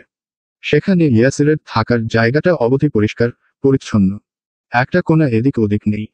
টানটান বিছানার চাদর থেকে শেলফের বইগুলো অবধি গোছানো। তুষি হা করে চেয়েই পা বাড়াল সামনে। নাক বরাবর সোজা দেওয়ালের সাথে একটা ছোটখাটো শেলফ সেট করে লাগানো। স্বচ্ছ কাচের ভেতর থেকে এক একটি পুরস্কার চকচক করে জ্বলছে। সব কি ওই বদ পুলিশের? এত পুরস্কার ব্যাটা কিসে পেল? মারপিটে। তুষি ঠোঁট কামড়ে পুরস্কারের গায়ের লেখা পড়ার চেষ্টা করলো একবার। পারল না। চোখ দুটোর জ্যোতি বোধ হয় কমেছে। আরো এগিয়ে কাচের গায়ে চোখ পেতে দাঁড়ালো এবার। বানান করে আওড়াল, বয়ে কারে বে, সব বেস্ট। তক্ষুনি দৌড় হতে একটা জলদগম্ভীর স্বর ছুটে এলো কানে। হ্যাঁ মেয়ে। তুষি চমকে গেল। ছলকাল তার শীর্ণ কাঁধ। তড়িৎ ফিরে চাইল পেছনে। তপ্ত দুটো চোখ মেলে চেয়ে আছে ইয়াসির। মটমটে চৌকুশ চল দেখেই বুক শুকিয়ে গেল তুষির। চট করে সোজা হলো মেয়েটা। ইয়াসিরের পায়ে বুট। উৎকট শব্দ তুলে সামনে এসে দাঁড়ালো। দাঁত খিচে বলল, হাউ ডেয়ার ইউ! আমার ঘরে কেন ঢুকেছ তুমি? তুষির কাম তামাম করতে যথেষ্ট দুটো লাইন। ভয় ডরে চিমসে এলো মেয়েটা। চোখ নিচু, গলাও নিচু করে বলল, মানে ঘরটা গোছাতে এসেছিলাম। চেঁচিয়ে উঠল ইয়াসির। আমার ঘর গোছাবে তুমি? তোমার মতো একটা বস্তির মেয়ে আমার জিনিসে হাত দেবে? নিজেকে কি আমার বউ ভাবা শুরু করেছ? তুষির ছোট্ট কলিজা ছলাৎ করছে। কানের পর্দা হয়তো দুভাগ হয়েছে আগেই। মিনমিন করে বলল, আমার কি দোষ? আমি তো আসতে চাইনি। আপনার ছোট মা জোর করে পাঠিয়েছেন। কিছু বলতে গিয়েও থামল ইয়াসির। ছোট মা গুরুজন। তুষির মতো বাইরের লোকের কাছে তো তাকে ছোট করা সাজে না। ক্রোধের উত্তপ্ত লাভাটা গিলে নিল সহসা। চোখ বুজে শ্বাস ফেলল। সরে এলো সামনে থেকে। খাম্বার মতো দাঁড়িয়ে থাকা তুষি চোখের কোণ তুলে চাইল। বন্দুক টন্দুক আনতে গেছে কিনা। রাগে না গুলি মেরে ওর খুলি উড়িয়ে দেয়। কিন্তু না, ইয়াসির ইউনিফর্ম ছাড়ছে। গাঢ় নীল শার্টটা শরীর থেকে সরাতেই লোমশ বুক বেরিয়ে এলো। তুরন্ত চোখ নামিয়ে নিল তুষি। হাতে তোয়ালে নিল ইয়াসির। ওয়াশরুমে যেতে নিয়েও থামল আবার। তর্জন দিল ঠান্ডা ভাষায়, বের হয়ে যেন তোমাকে না দেখি। ভেতরে ঢুকতেই ধরে রাখা নিঃশ্বাসটা ঠোঁট ফুলিয়ে ছাড়ল তুষি। বাপরে বাপ, পুলিশ না বোম! আরেকটু হলেই তো উড়িয়ে দিত ওকে। উফ, এর ঘর পরিষ্কারের আগে এর ব্যবহার পরিষ্কার করা উচিত। তুষি রুমের এদিক সেদিকে দেখল। তক্তকে ঘরের কি মাথা মুন্ডু পরিষ্কার করবে ও? সব তো ঠিকঠাকই আছে। ধুর, দরকার নেই। থাকুক যেমন আছে। কেউ জিজ্ঞেস করলে নাহ বলে দেবে, সব গুছিয়ে রেখে এসেছে। তুষি ঝাড়ুটা হাতে নিতে গেল, আচমকা চোখ পড়ল টেবিলে। ইয়াসিরের মানিব্যাগ, ঘড়ি, ফোন রাখা সব ছাপিয়ে ফুলকো ওয়ালেতেই আটকে গেল মেয়েটা। নিশ্চয়ই এর মধ্যে অনেক টাকা আছে। ব্যাস, চোরের মনটাই আবার জেগে উঠল তুষির।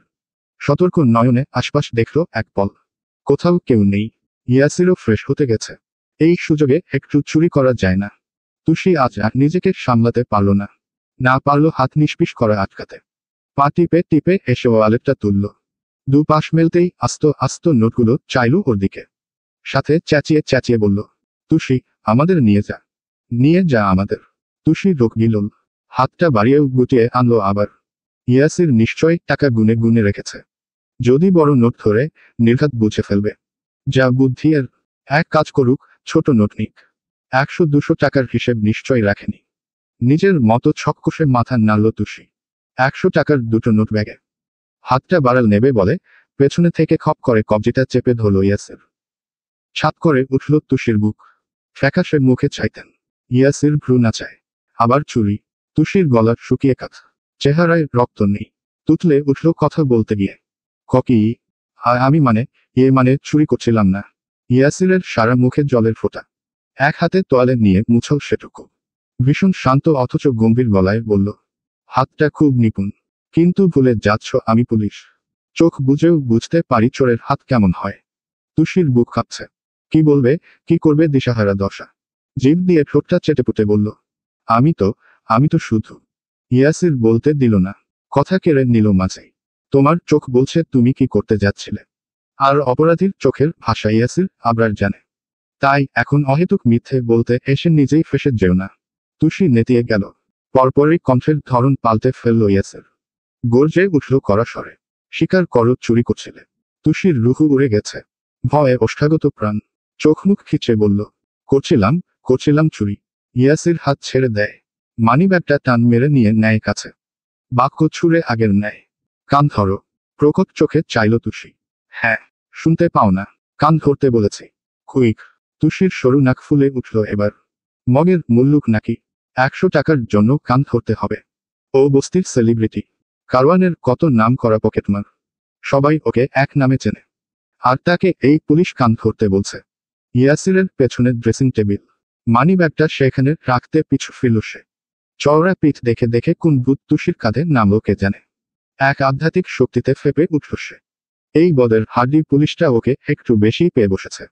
সমঝে চলছে বলে কি মাথায় উঠে নাচবে। ঘরের কাজ করাচ্ছে, আবার এখন কান ধরাবে। তুষির প্রেস্টিজ নিয়ে ছিনিমিনি খেলা। মেয়েটা দন্তপাটি পিশল। রাগে সারা শরীর জ্বলছে। কুস্তির সৈনিক সুলভ মনটা গর্জে উঠল সিংহের ন্যায়। পিছু ফিরে থাকা ইয়াসিরকে মেরে তক্তা বানানোর স্পর্ধায় ফুলে উঠল বুক। শিরদাঁড়া বরাবর একটা প্রকাণ্ড ঘুষি মারার জন্য তেরে এলো তুষি। বিধিবাম। চট করে ফিরেই হাতটা পিঠের সাথে মুছে ধরল ইয়াসির। চমকে থমকে নিঃশেষ হওয়া মেয়েটা ককিয়ে উঠল ব্যথাতে। ভেঙে যাবে। মাই হ্যান্ড ভেঙে যাবে স্যার। খুব সাহস। পুলিশের গায়ে হাত। তুষি হাহুতাশ করে বলল, করব না, আর করব না। ছেড়ে দিন স্যার, এবারের মতো ছেড়ে দিন। ভেবেছিলাম ছেড়ে দেব, কিন্তু না, তুমি পাল্টাবে না। তাহলে বরং থানায় যাই।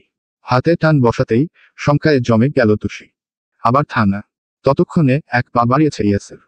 তুরন্ত ধরফর করে মেঝেতে বসে অন্য পাটা চেপে ধরল তুষি। হড়বড় করে বলল, ভুল হয়ে গেছে। আর করব না স্যার।